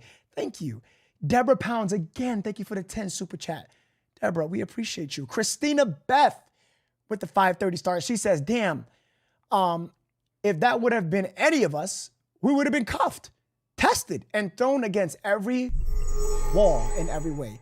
They handled this so bad. Well said. Let me tell you, I don't want to say that, but they would have definitely arrested my ass. They would have detained me. They did detain him, guys. Let's not be fake here. They did. I'm not going to be biased. They did. But letting him leave and not questioning him more, not enough. There's more to this. There's more. All right, guys, this video was posted 3 hours ago. We are getting close to new updated information. Diana Tucker with a 20. Holy chicken strips. Diana, dirty Diana. Thank you so much. Dirty Diana. Thank you. I appreciate that. Thank you so much, Diana. I appreciate that. Thank you. Okay, it's been 3 weeks since 3 Kansas City Chiefs football fans were found frozen to death in their friend's backyard, and still there are no answers about how they died. The men were missing for 2 days before anyone found them. They had spent the evening watching the football game and then were discovered days later dead in the backyard of a friend who was home the entire time. None of this makes any sense. The families of the 3 victims are distraught and livid that they still don't know what happened. The friend who hosted the party has denied any wrongdoing and has hired a lawyer. Police say there is no evidence of foul play, but frustrated family members of the victims aren't buying it. Correspondent Alex Capriello is live in Kansas City with more. And Alex, you talked with an eyewitness on the night who was around in the area on the night the bodies were found. What did he tell you? Yeah, potentially the one and only eyewitness on the exact night that those 3 bodies were found. He lives right across the street. His name is Ashton Brady, and he shared what he remembered from that night just by pure happenstance. Ashton Brady is his name, the neighbor across the street. Ashton Brady. I would love to have an interview with you, brother, from the bottom of my heart. Please, Ashton Brady. Ashton Brady. Please contact me if you're seeing this, or I'm pretty sure one of my comments, people are going to find you and probably ask you if you can be on Novacity. It just would help the case with these poor victims and their families, please. Elizabeth, he actually was looking out of his window at the exact moment that Clayton's fiance came out from behind this fence right here behind me, called 911 and alerted the authorities. This is video that you're seeing right now that Ashton took that night. If you look closely, you could see the person who was actually renting out this home, the person behind that is at the center of so much speculation, Jordan Willis. You could see him right there, handcuffed and detained, being asked questions from the police officers who were responding to the scene. Ashton filling me in, telling me that they had him in handcuffs for quite a while before releasing him, bringing him into a patrol car, and then taking off, presumably to get more questions asked of him from the police headquarters. I had a chance to speak to Ashton more about what he saw that night. Here's what he had to say. The police searched the house, went through the backyards and everything, and I had no idea what had happened. And the next morning I saw the news that they had found 3 dead bodies, and I just was kind of in disbelief. I was like, wow, I watched that happen. Right, and actually we're looking at that video that you shot right there on the top left corner of your screen. So basically you're saying that's the video where you're actually looking out and you can see Jordan Willis being detained. That's probably within the first 5 to 10 minutes. I was like, oh my goodness, something serious is going on. And again, Jordan Willis right now denying any sort of wrongdoing. We've been trying to get in touch with both him and his lawyer. They're not speaking until more information comes out. But I'm told by other neighbors that he does not live here anymore. About a week after those bodies were found, a U-Haul truck was seen in that driveway, and he moved out promptly. And Alex, what's taking so long with the toxicology tests on these 3 victims? Obviously, that's key. You know, looking for any drugs that they might have taken or consumed, and any fentanyl that might have killed them, alcohol, that sort of thing. Why is this taking so long? Yeah, that is the big question that everyone has, not just the family members, but this whole neighborhood and community of Kansas City. They want answers. They feel like they can't get closure until they know that. Through 8 weeks, I'm told. We've already hit the 3-week mark, which seems to say that we have about 5 weeks left. I spoke to the Kansas City Police Department about their process, their standard operating procedures when it comes to toxicology reports. They send it all the way to a completely separate third party. They're the ones who are in complete control of that toxicology report. And so once it finishes with that third party, then it comes back to Kansas City PD, and then it is shared with the families. One final note, I asked the Kansas City Police Department if they're planning on sharing any sort of preliminary findings with the family, because obviously they just want to know. They don't necessarily need to know the exact medical examiner's report. Maybe they could just have a glimpse of what exactly they're looking at. But the Kansas City Police Department tells me that they're not even sharing preliminary reports with the families until they get that full medical examiner's report. Oh, all right. Alex Capriella reporting live from the scene in Kansas City. Thanks so much. Thanks so much. That was a very good interview. Very good. All right. This one was just released an hour and a half ago. Oh, this is very important information. Very, very important. Damn, YouTube, what is going on? You guys are popping off today. Facebook too, actually. Julie over at Facebook says, I think they should rush these results. It's been long enough. True. Star sender Aaron Brenman says there had been some kind of footsteps in the snow. As you see with their own cars, footsteps. Yeah, Aaron, possibly. I mean, I don't know what I don't know what the information the police got. Deanna, supporter Deanna says, sounds fishy. If it weren't so expensive, the families would have hired private autopsies to be done. I didn't know you can do that. I want to take the time out to say, I want to thank everybody for watching. You could have been watching anybody else. You could have been doing anything else today. Netflix, chilling with the family, cooking dinner. Instead, you're watching me, and in this case, this is very intriguing.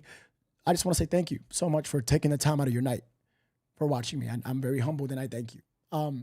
Big shout out to my Crown members, the green names. If you have a Crown, thank you very much for watching over at YouTube. Yeah, what's up, people? And over at Facebook, my green badges over at Facebook, thank you for watching as well. Hit the like and share. Hit the like. YouTube, where are we at? YouTube, we have 1K likes. If you're brand new, hit the like. If you're brand new, hit the subscribe button over at YouTube. I would appreciate that so much. Get the number up there, and let's see what number you tally.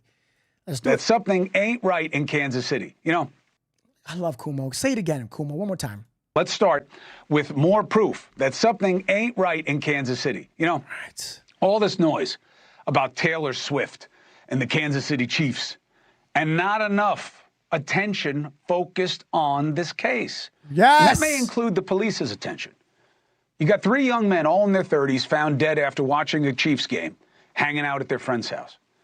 But their bodies were found frozen 2 days later, not in the house, in their friend's backyard. And it wasn't the friend who found them. His name is Jordan Willis. He claims he has no idea what led to their death.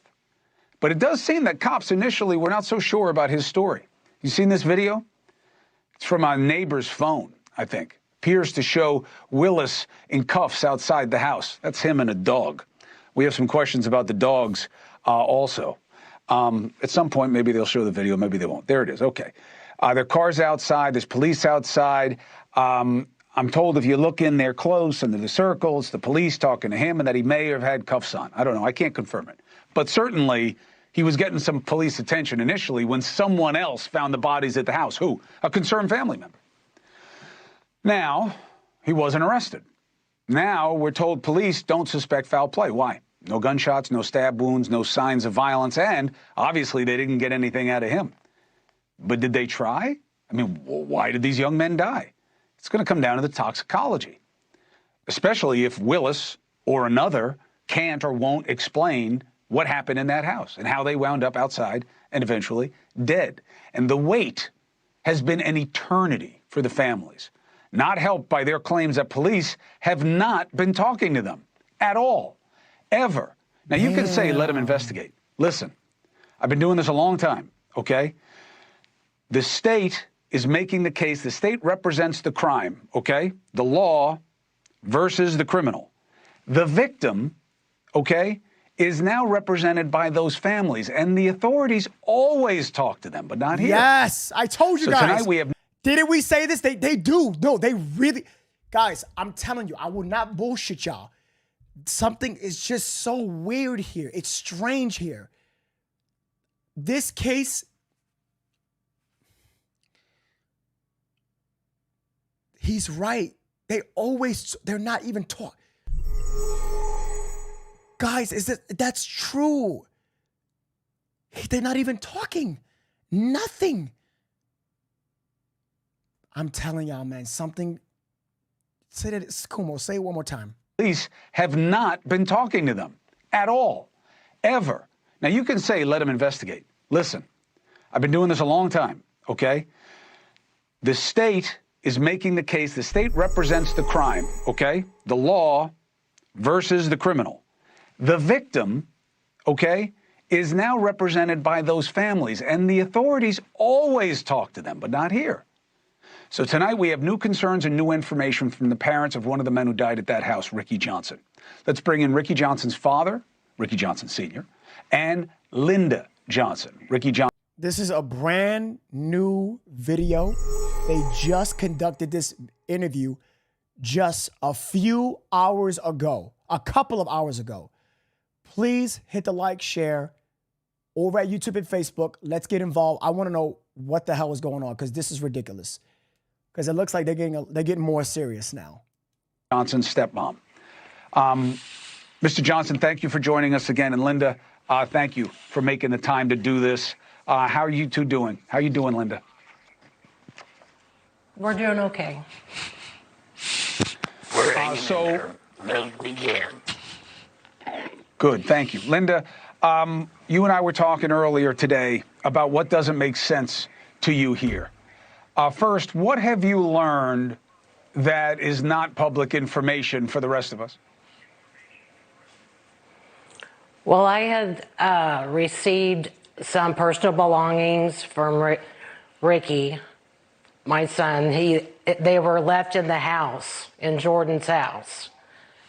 And he took them over to a friend's house for us to grab them. So the police didn't have them, and it makes you ask questions about how thorough the police did not investigation have was, correct? Right. They were left in And- Jordan's house, yes, and the police did not grab them. And what does that mean to you? What? It just means that they weren't thoroughly looking everything over in the house. What? They weren't looking at it as a crime scene. Now, the good piece of news that I want to let people know, so it's not just all negativity here in terms of getting you some answers.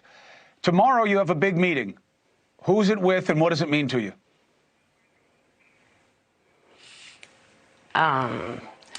Officials at the Platte County, and the police did not grab them. They weren't looking at it as a crime scene. What? Now, the good piece of news that I want to let people know, so it's not just all negativity here in terms of getting you some answers. Tomorrow you have a big meeting. Who's it with and what does it mean to you?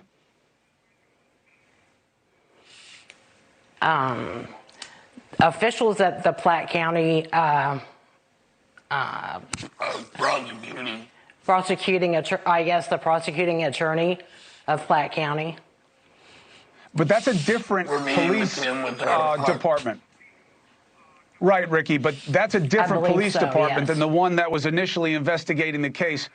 Why the switch? What do you know about it? We know nothing. I probably think that my attorney has stepped in and said some things to try to help them investigate it. So they have moved it to Platte County, my understanding. And Platte County is the local police, so maybe at least you'll start to get some information about what's happening. Hey, thank you for watching. Ah! No!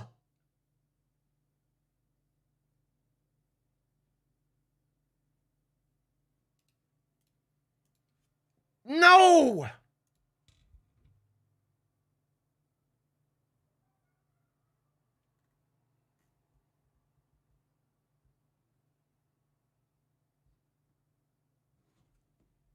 Wait, hold on, chat. Watching. Please.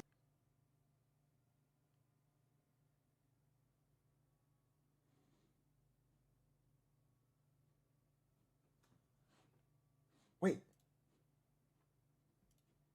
I got it. Oh, this is, wait. Oh, there's another update. Wait, is there another update? Okay, chat, hold on. This is the extension video, and there's a video that dropped 30 minutes ago. We're gonna get involved. Okay, we're gonna watch that because I'm not gonna end the podcast just yet. Running on 2 hours. I know it's nighttime. You guys gotta go to sleep, wipe your ass, whatever you gotta do. I understand that. I got you guys. Let me read the super chat, and then we're gonna watch these new videos. 2 of them just dropped. Amy, thank you so much for the $1.99 super chat. Amy, thank you so much. Wow, you guys are too kind, like honestly. Oh, somebody asked a very important question about merch. You pay attention to detail, don't you? Yes.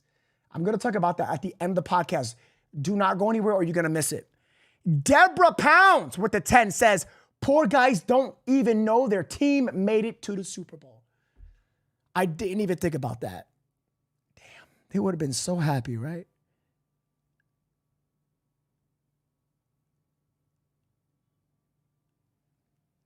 Damn. You're right, Deborah.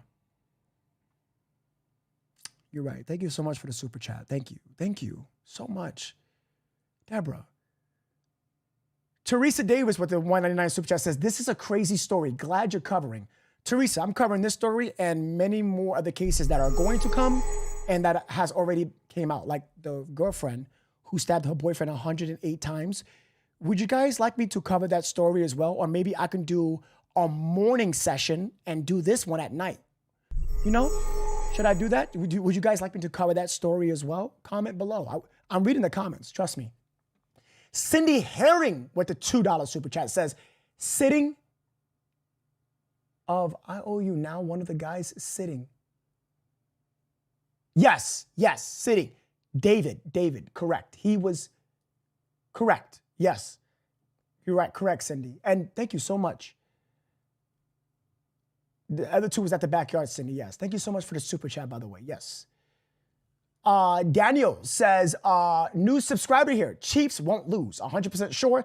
Last time SF played a defense like the Chiefs, they lost to Baltimore. Week 15, 33-19. Don't say that, Daniel.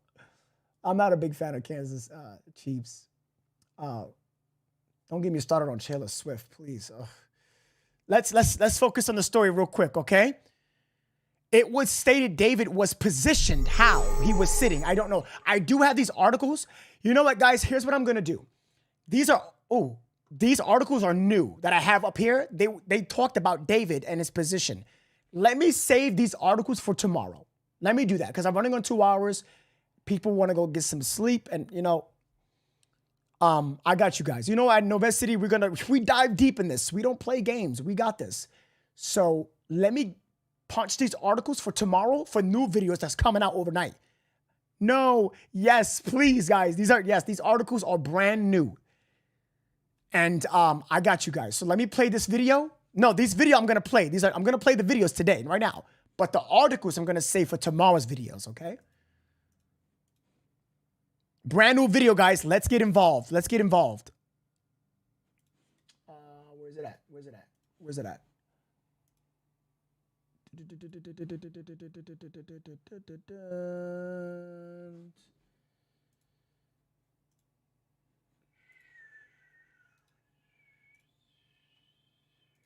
Hold on, guys. Something's wrong here. Give me a quick second. Hold on. Hold on, everyone. I know you guys want me to put it. I got you guys. Hold on, hold on, hold on. Don't go anywhere.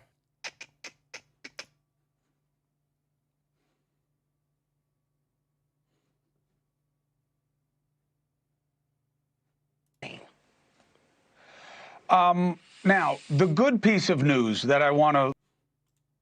Oh, that was the new video. Oh, here it is, here it is, here it is. Okay, got it.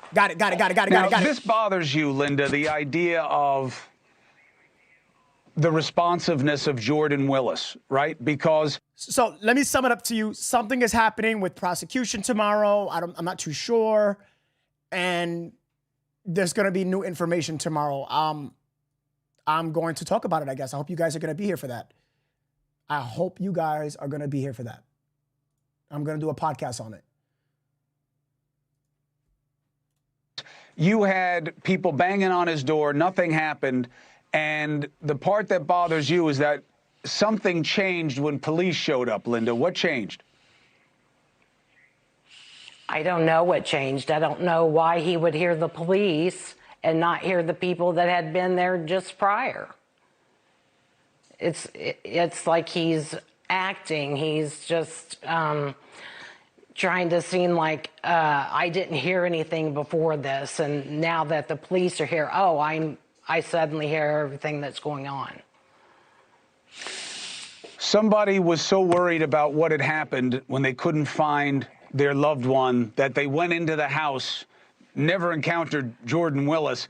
But you say that from their perspective, they saw out on the back patio, from the room where the guys were supposedly hanging out and the couch where supposedly Jordan Willis may or may not have fallen asleep, they could see one of the men in a chair on the patio. Is that right? That's my understanding, yes. So you can... Wait. Someone said that you can see it from the patio. That was something that we wanted to talk about. Teresa M. Lord said we're not going anywhere with the 100 stars. Thank you, Teresa. Hold on, guys. I'm going to get to the memberships and the super chat in just a second. Did you guys just hear that? Listen. That they went into the house, never encountered Jordan Willis.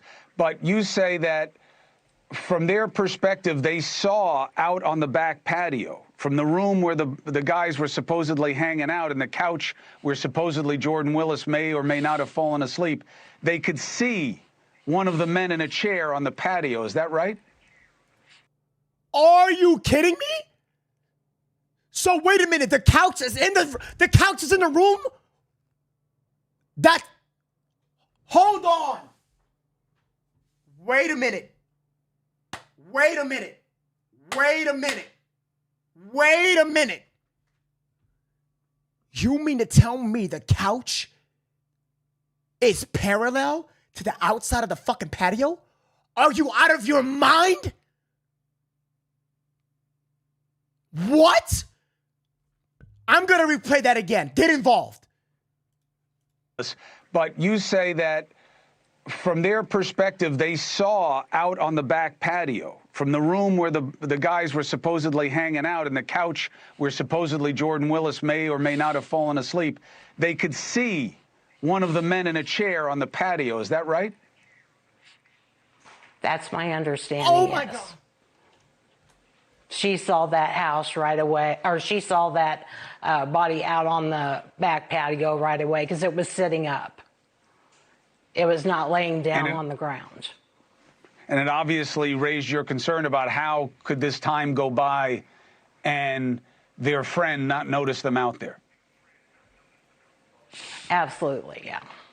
Yeah, 2 days with cars parked out front. When you got big dogs that you let in and out of the house to go to the restroom, how could you not see what was out there? I understand the suspicion. I don't understand the situation with the dogs, Linda. I've heard one dog. I've heard two dogs. I've heard they were home. I've heard they weren't home. What have you guys heard? I've heard the 2 dogs were home. And that's why, Ricky Sr., you're saying...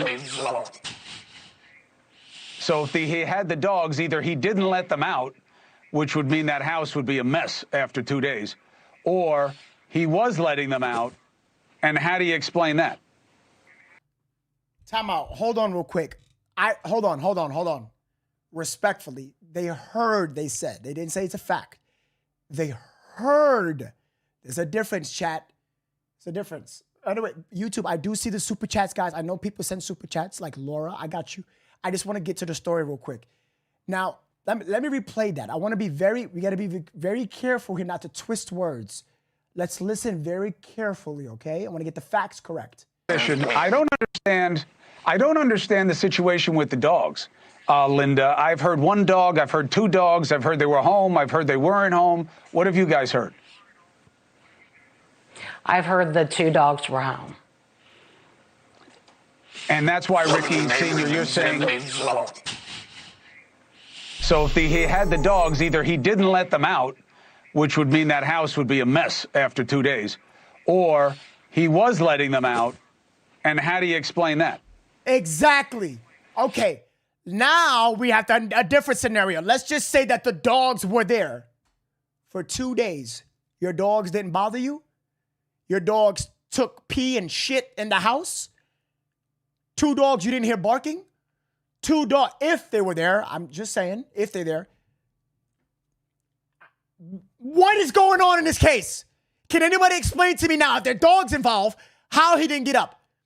Between him taking a crap and the dogs taking a crap. Oh, hell no. I'm done. No. That's what I'm trying to figure out, yeah. I believe he knew Linda, it. He was trying to cover everything up.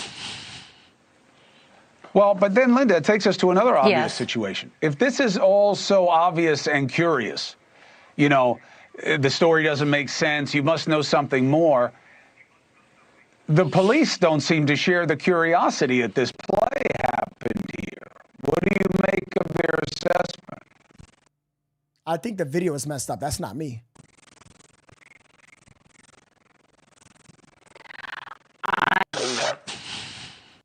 Or oh yeah, that's he not was me. letting them.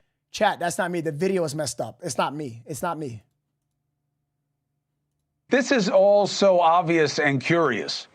You know, the story doesn't make sense. You must know something more. The police don't seem to share the curiosity that this play happened. It's the video. Let it go. I'm gonna let it play. Assessment?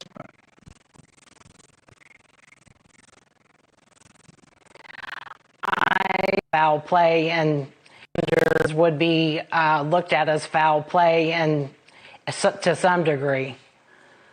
I don't know 3 men dropping dead and freezing in the backyard. I don't know how they come to that assessment. The only time you've heard from the police? Go ahead, Ricky. Say it again. That night when you found out, what happened? Yeah, when we found out somebody was dead, we went over there, and the police stopped us and got our information and said they would either come by our house within 2 to 4 hours or contact us. They never did. You went to the house? I've become a Ricky translator. You went to the police and they said, we'll get... They never did, no. I've had to do all the calling to them. And they've done nothing since. Haven't contacted us in any way. And when you call them, what do you get? I kind of get an irritated voice that says that this is an ongoing investigation and they can't tell me anything. Even when I explain that I'm, his stepmother calling for his father, none of that seems to matter. They don't even say they would come to the house and explain something to me. There's just no It's an contact. ongoing investigation, but the place where it happened has not been made a crime scene. That's correct. Right. That's the reason I'm allowed to talk. Oh, they didn't make it a crime scene. They didn't. That answers our question. Y'all, what is going on? And guys, they didn't even call them. Nothing.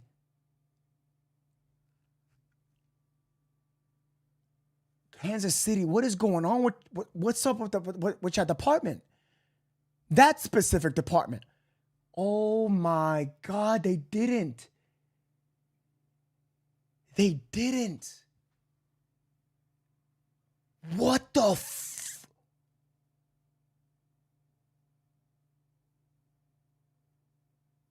Stacy Sidney at Facebook said diabolical. That is the perfect term. Perfect for this bullfuckery. I'm a lawyer here in Kansas City. Right. I know you got your own counsel because you want to make sure that you're motivating the system to do the right thing as much as possible. I get it. Hey, thank you for watching. Please. Yo, I cannot believe this. Yo, they botched this case, man. Botched it. This is the last and newest video update as of 34 minutes ago. Before I continue, I got to read this. First of all, Nicole Holder, did you gift another membership again? I want to welcome Mary Wage and Cindy Fields for joining the Novacity Nation. Welcome to the family.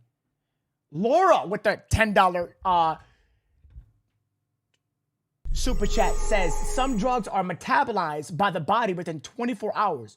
So if they were drugged, whatever was disappeared before they froze. And sorry, go Chiefs. That's okay. Well, maybe it metabolized way more slower because of the cold.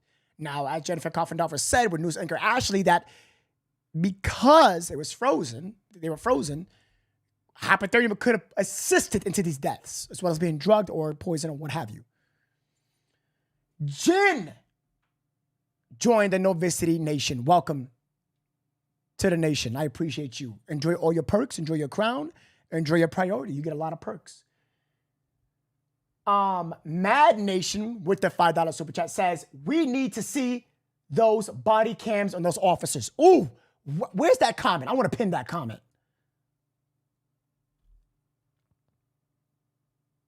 That was a good one. I would love to see the body cam footage, and I can request a FOIA request.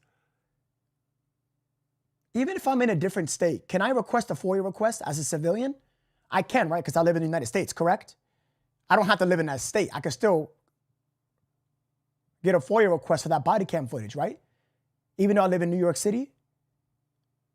That's a good, it will help us see inside the house and how the Mad Nation, very good super chat. Very good. This is why I tell people I love super chats, because the way YouTube does it is very good super chat.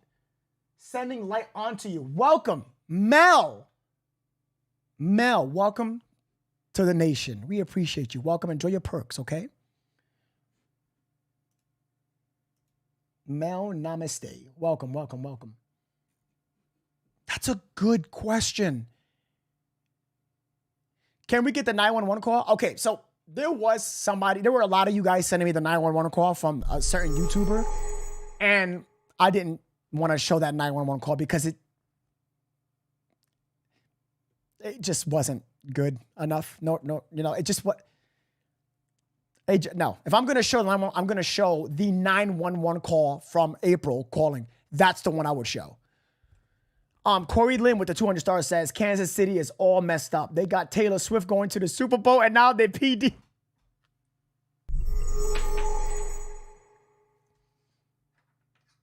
That comment is crazy. Danielle says, is Barley Fife for the police chief? What's going on here? Barney Fife? I don't know. That's something to look into. Maybe he needs to train his PDs. Danielle, thank you for the 100 stars. Let's watch this last video, guys. Let's get involved. Weeks since 3 men were found dead in the backyard of a friend's home in Kansas City, days after going over there to watch a Kansas City Chiefs game. And tonight we're learning more about that friend who's at the center of the controversy, Jordan Willis, whose home they were visiting. News Nation obtaining this video of the night the bodies were found, 2 days after the friends went over there. You can see Willis in cuffs on the porch of the house. A neighbor shot the video on his cell phone. We now know Willis was uncuffed and allowed to go back inside. So right now you can see Willis getting arrested. Guys, don't worry about it. On Chronicle, you're going to get that. I am going to get the raw footage as best as I can. Or maybe I can contact him. What I'll do is I'll take it into Premiere Pro. I will enhance it, and I will do an exclusive podcast dedicated to that. Or maybe I'll upload it on YouTube. Maybe I'll do that on YouTube. Maybe. That's why I tell people, hit the subscribe button over on YouTube. When you hit the subscribe, hit the bell notification and hit all. Because once I submit a video, you'll be the first person there. Get involved. Subscribe on YouTube. And police are not treating this as a homicide as of now. They're still saying no signs of foul play, which is infuriating family members of the victims. Wait, time out. Chat, hold on. Was that Elizabeth? Wait, Elizabeth? That's the famous Elizabeth. Elizabeth with the 20 gifted subs. She gifted 20 subs. Go, y'all, on YouTube, y'all. Elizabeth.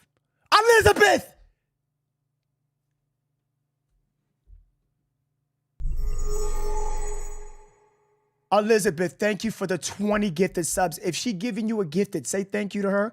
All you guys got it for free. Congratulations. I want to take the time out to say congratulations. Thank you, Elizabeth, holy chicken strips. Thank you so much. Thank you. I had to take time, guys, for just 30 seconds to congratulate her. That's crazy. Elizabeth, thank you. Holy chicken strips. Jordan Willis is 38 years old. Elizabeth. A respected HIV scientist and researcher in the Kansas City area who works with the International AIDS Vaccine Initiative, Neutralizing Antibody Center, originally a Virginia native who received a PhD in chemical and physical biology from Vanderbilt in 2014. He also received an award in 2022 for his significant contributions to HIV vaccine development. After college, he spent close to 10 years in Nashville and San Diego doing his graduate and postdoctoral work before returning to Kansas City, where he reignited his friendship with the 3 men he knew from high school. And now people who know him are coming to his defense. A friend slamming speculation that Willis had anything to do with the deaths of his 3 friends, 37-year-old David Harrington, 38-year-old Ricky Johnson, and 36-year-old Clayton McGeene. Quote, he didn't get to say goodbye or go to their funerals due to the circumstances of these wild speculations and accusations. No one seems to be willing to wait for the results of the toxicology reports or wait for any other facts from the police department from a case that is still under investigation. Willis's family further took to his defense, his father issuing a statement claiming he would never in a million years do anything. These were all good friends of his. They were all people he went to school with.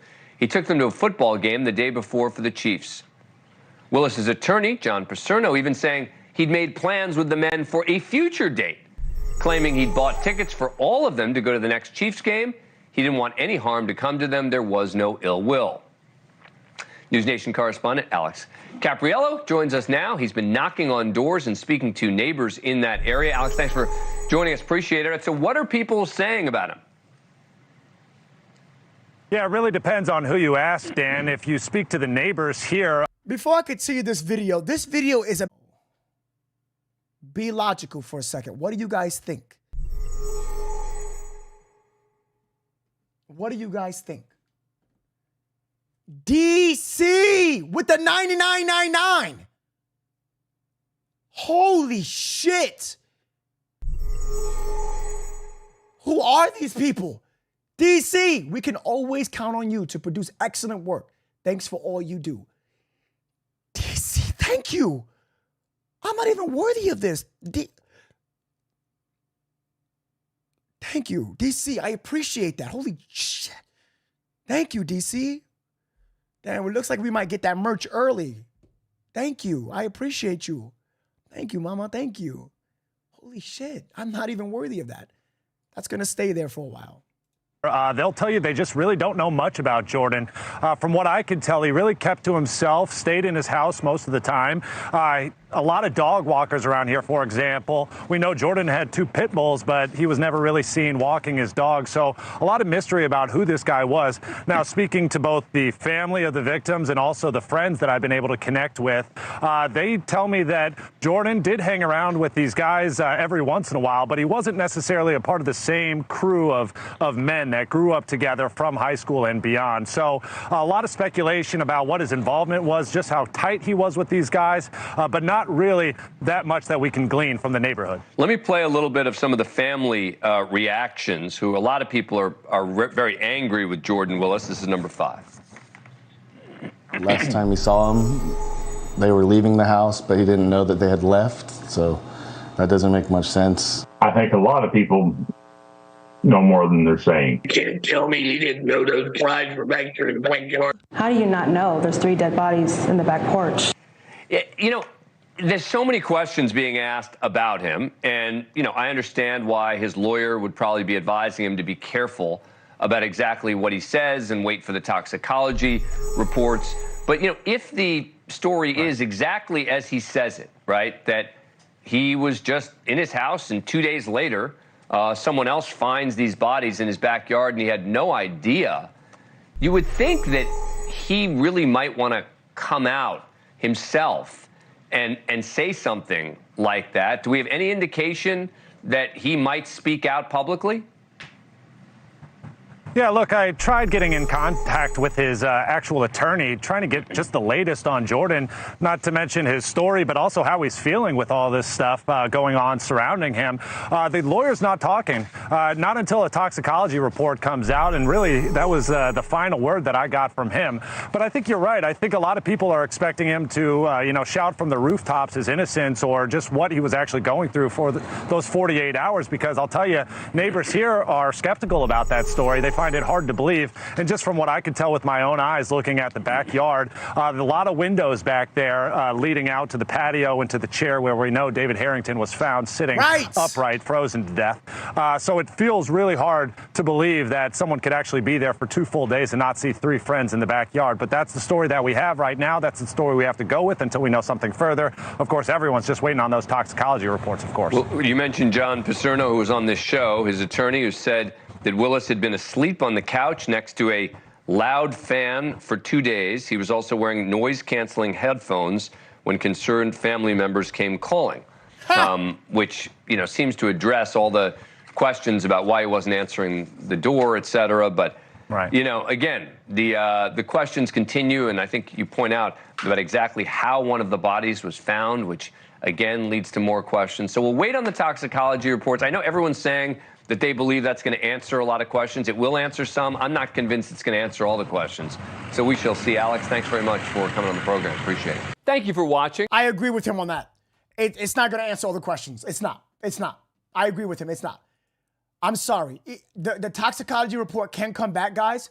I refuse to believe that on this case that it's going to answer all the questions. No, it's not. I concur. It's not. The story's has too much holes. Too much holes. Becky, at Atkins, welcome to the nation. Enjoy your perks. Enjoy the crown, queen. Enjoy. Welcome, Becky.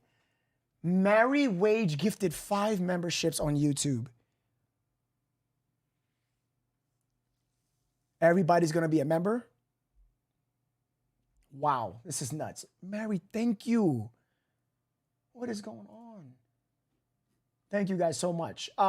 Ginger with the $1.99 super chat. Thank you. Remember, guys, you can send a message if you want. DC and Elizabeth. Precious Carmilla with the 200 and 100 stars. Thank you so much. You guys are crazy with these stars. Now, I did want to talk about this. Somebody sent this to me. If you sent DMs to me on Facebook, I give you all the credit. Thank you. I can't read all the names. It's hundreds, literally hundreds of DMs. If you sent this to me, you know who you are, and thank you. New toxicology machine to benefit coroners, office overdose practice. That they're, you know, all these cases, every time something happens, there's always a new release of technology where now that we can get a toxicology report within hours. Instead of how he was positioned. Have a look for yourself. I'm not joking. Have a look. How can you miss this? Somebody tell me in the chat right now.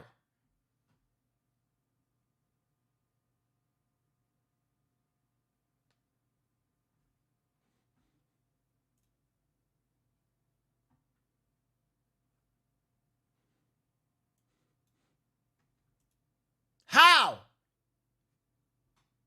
How?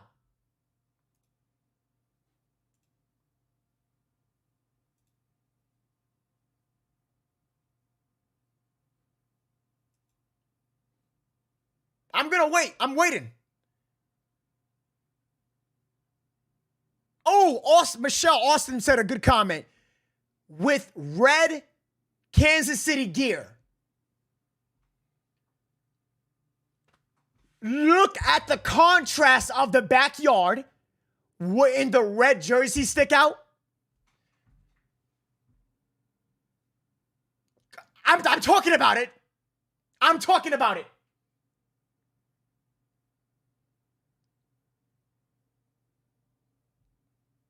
I'm here all night. I'm not going to fall for this bullshit. Here's what we're going to do. Somebody said a new video just posted. Another new video. I'm gonna save that. I know, guys. I'll get involved, but I'm gonna. Hold on, wait a minute. Yes, you correct. Whoever said that in the comments, somebody said another new video was just released. Should we watch that now or save that for tomorrow? Everybody vote real quick in the comments. Should I watch that for tomorrow? Because I want to do a podcast early tomorrow. I want to do it at like 5 o'clock, 5 p.m. Eastern time. I should save that for tomorrow. Kansas City fans' death video of yard where men were found. There's a video of where they died.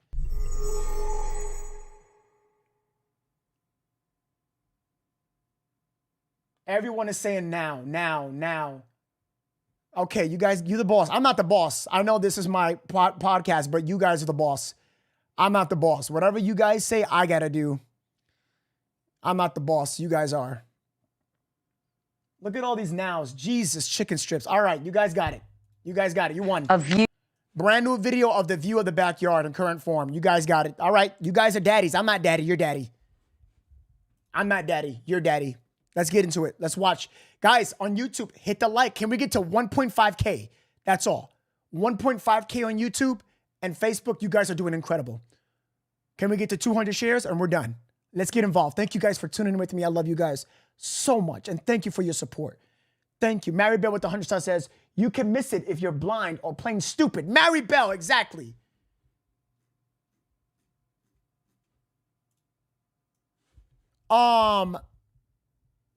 Marnique Chaney with the $5 super chat says, he definitely saw him. The TOD is going to shed a little more light. I think he spent 2 days destroying evidence. Ooh, that's a crazy statement. Thank you for the super chat. And that's a good theory. Thank you so much. You, not just from those windows, but from your own eyes at that entire backyard. Tell me about it. Yeah, I think it's really important to actually see this view because it gives a little bit more perspective of what that backyard looked like on that night that these three men's bodies were found. I was able to get this from the public access road, public land, able to see into that backyard and shoot this video. And when you take a look at it closely, there's one thing in particular I want to point out, and that's actually the lawn chairs, right? We know from David Harrington's family that Harrington was found right there in that lawn chair, the other two men's bodies actually laying down on the ground. But look, you can see when I zoom in on this video, the two lawn chairs sitting right there on the patio, right? So that gives... Wow, you could actually see it through those windows. Absolutely. You can't miss this. This is enough. Gives us some perspective of how David Harrington's body was found, where it was specifically on that patio. Wait, hold on. Now, to your point that you've been making all those windows. Wait, before you move on, don't, because this is insane. I'm going to ask our director to blow that picture up full screen and take us off the screen, because I was thinking about this. That's the kitchen window up high. Those chairs, one of them is kind of below the kitchen window and out of the view of that door. Exactly. Right? That white door. So if he was dead in that chair, right, you could definitely say you didn't see him out the kitchen window. You didn't see him out that white door. Yes! You didn't see him out the two windows to the left. You should have seen him out of the sliders, right? Except there's a curtain rod over the sliders. And it is entirely possible that the curtains were pulled on those sliders. And you would not see him from the windows on the right, to the right of the sliders. So it is possible if only one window, the big sliding glass doors, had curtains pulled, you might not miss. Were you able to see in that sliders if there were curtains there or if there were big blinds that might have been pulled? Could you get a view of that? I couldn't say for certain to you, Ashley. What I can tell you is that almost all of these windows have some level of blinds on them. As for specifically that slider glass door, to my eyes right now, it does not appear as if there is anything blocking the way. Of course, time has passed. The police have been inside there. Not to mention, we believe the homeowner's been inside since Jordan moved out. So, but the police ain't gonna look at that slide door and be like, "Hey guys, let's take down this curtain." No, that I don't believe that. I don't care. Moving on to that window, there's blinds, but last time I checked, you can see red through the contrast of snow. I could see a little bit of red. I'm gonna be like, I'm gonna have my cup of coffee, right? Something. I'm gonna go like this. Coffee, like, oh, hey, in his case, an empty wine glass, that barnacle head. Oh, wait, what the fuck is that? You can see it. Or through the other window where the couch was that we just found out. Get the fuck out of my face. Things might have been rearranged or changed or, blinds drawn or blinds open. But based on what I can tell, there was nothing right there directly blocking it. I think about these lawn chairs, right? When you think of lawn chairs, a lot of times I think about ones that really lay flat. That's not the case from what I could tell. These look like they belong with like a larger table. You could sit and have supper there, you know what I mean? So a large man sitting in a tall chair feels like it would be something that would be very noticeable to the eye. Now, whether or not, like you said, those blinds were closed or the windows were drawn, we don't know. But I think that was really important just to point out that those are the chairs that we believe David Harrington died in. And, I'm looking at both of them, the position of both of them. If he died in the one on the left, easily you could miss that through all of those windows on, right, the back of the house, not the... True, except for the patio door. Addition. I'm not going to... The sliding door. I'll call it an addition, the jutting out sliding glass door part of the house. I think it's a breakfast nook or something. Easily he could be missed there. If he was over in the chair that's right, again, can I blow that picture up big for the whole screen just to ask our director to take the two of us off, because I just want to get a closer look. Yeah, thank you. So if he's now sitting in the chair that's butted up against the sliders and the windows have curtains on them, because I did see a curtain rod. I did see a curtain rod when I went through the pictures inside that house.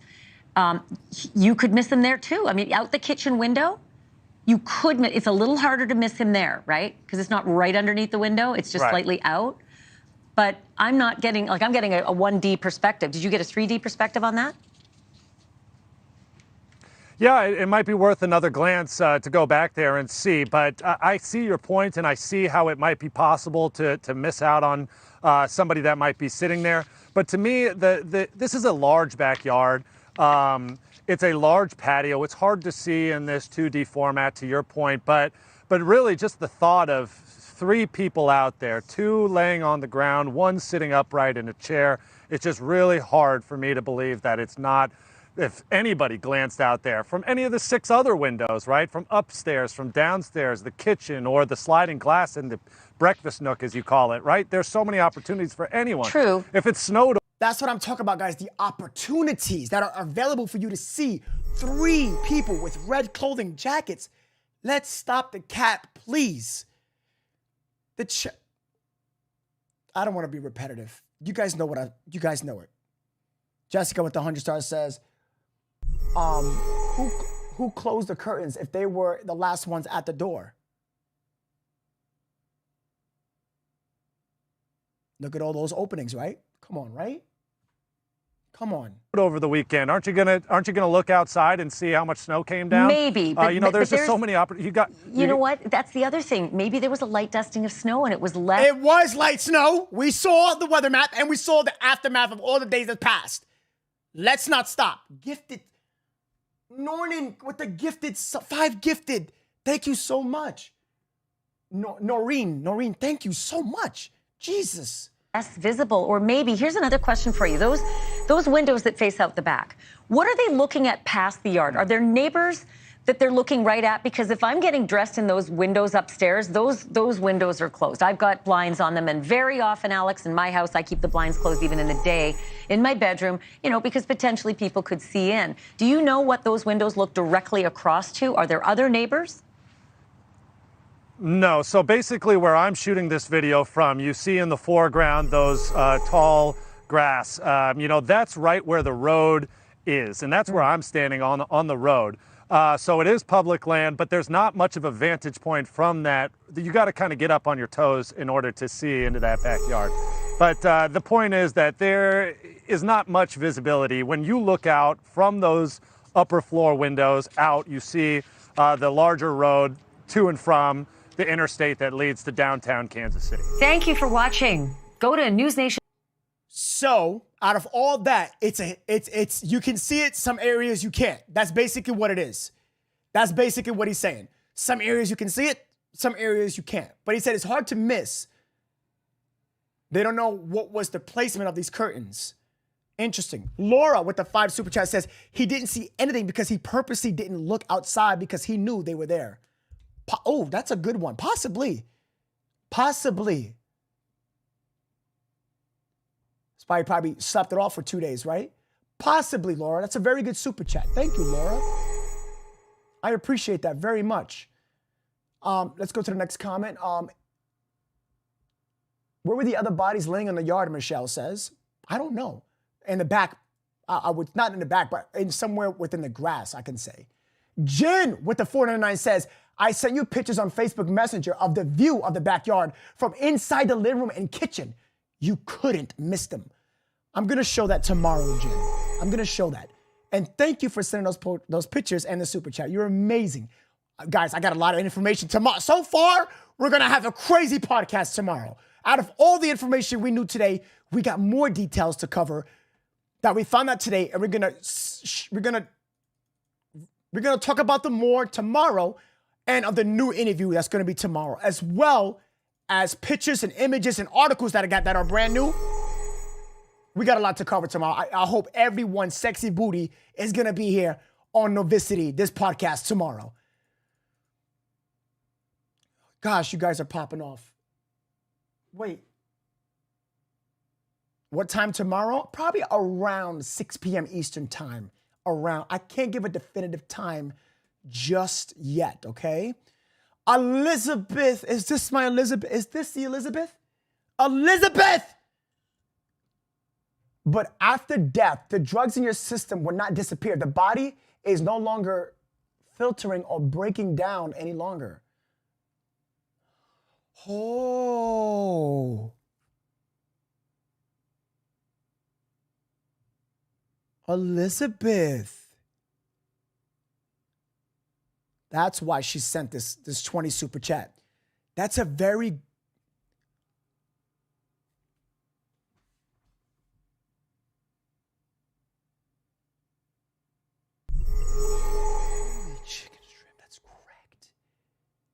Elizabeth, that was very smart. I didn't even think about that.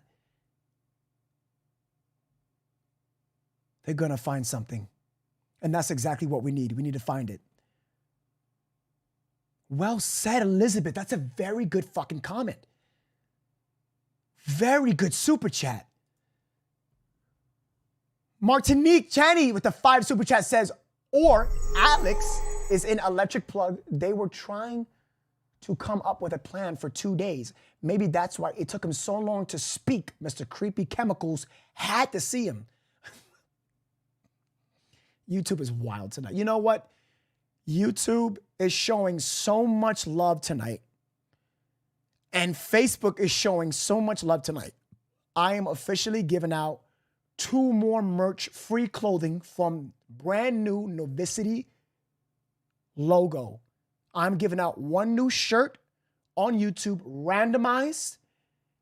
And I'm going to give a random Novicity t-shirt on Facebook. Out of all the love that I'm giving today, I'm giving out 1 more on each platform, Facebook and YouTube.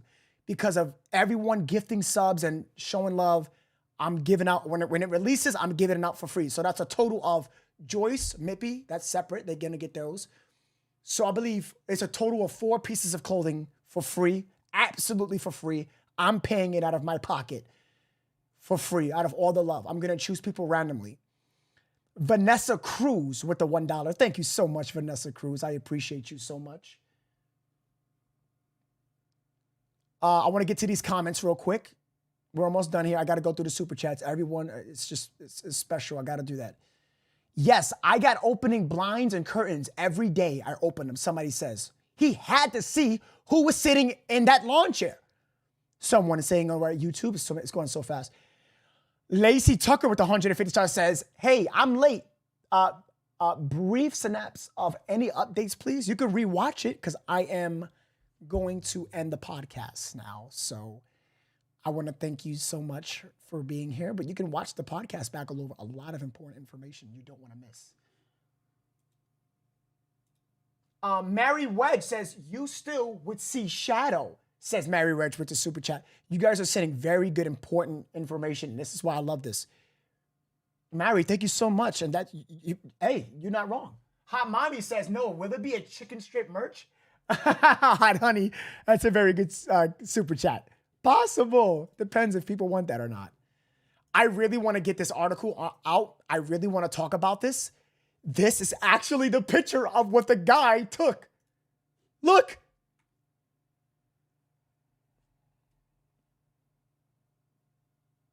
How can you not see an extension of this guy's head? How? How? Somebody explain that to me. How? Rini, thank you for becoming a supporter. Welcome to the Chronicle family over at Facebook. Welcome, Rini. Excuse me, the Novicity Nation. I got to get used to it. Who's seen them cars too? Oh my God, Bobby, let's not even talk about the cars. We didn't even get to the cars yet, Bobby. We didn't even get to the cars yet, Bobby. We didn't even get to the cars yet, Bobby.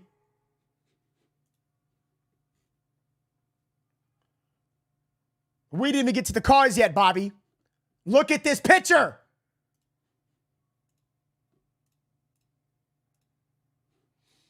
All right, guys, we are near the end, as of now, of the podcast. I'm going to pin 1 more super chat. Do we have another super chat? Let me see. There he goes. Nicole Holder. Nicole, again. Nicole Holder. I can't pin her comment. I don't see it. She said, thank you for all your hard work. It is being recognized. Nicole Holder, you subscribed. You're a part of the family. You're here. Thank you for that, Nicole Holder. I appreciate you and everything that you have been doing. Thank you. Thank you so much. All right, guys, we are at the end of the podcast. Thank you guys so much for watching. You guys are absolutely incredible. Today was so informative. I learned new information. I'm going to write it down in my book, try to memorize it. Still timeline is being put together. You guys are incredible. You guys are insane. Thank you for today's podcast. It was long, it was informative, and you guys are very, very intelligent. Very intelligent, and I love it. I love it. I love it. You guys came up with some good theories. We're taking phone calls tomorrow, so get your questions out for tomorrow. We're taking phone calls. Yes, live here on Novacity Nation. Get involved, all right?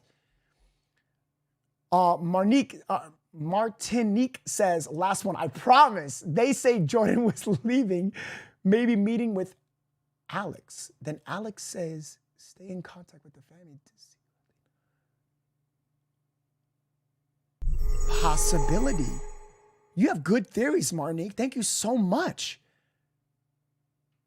I still haven't have more information on Alex other than him having a bad report. History drug report. That's a good one. That's a good comment. That's a very good comment.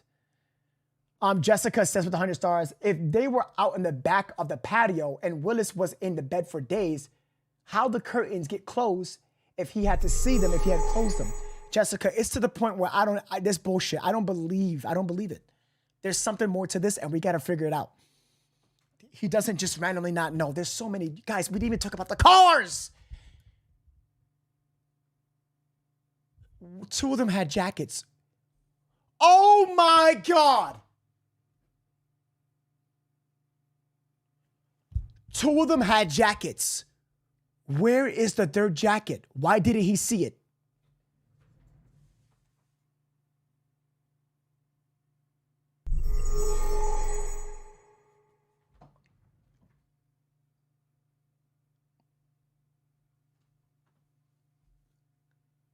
Holy shit, I just thought about that.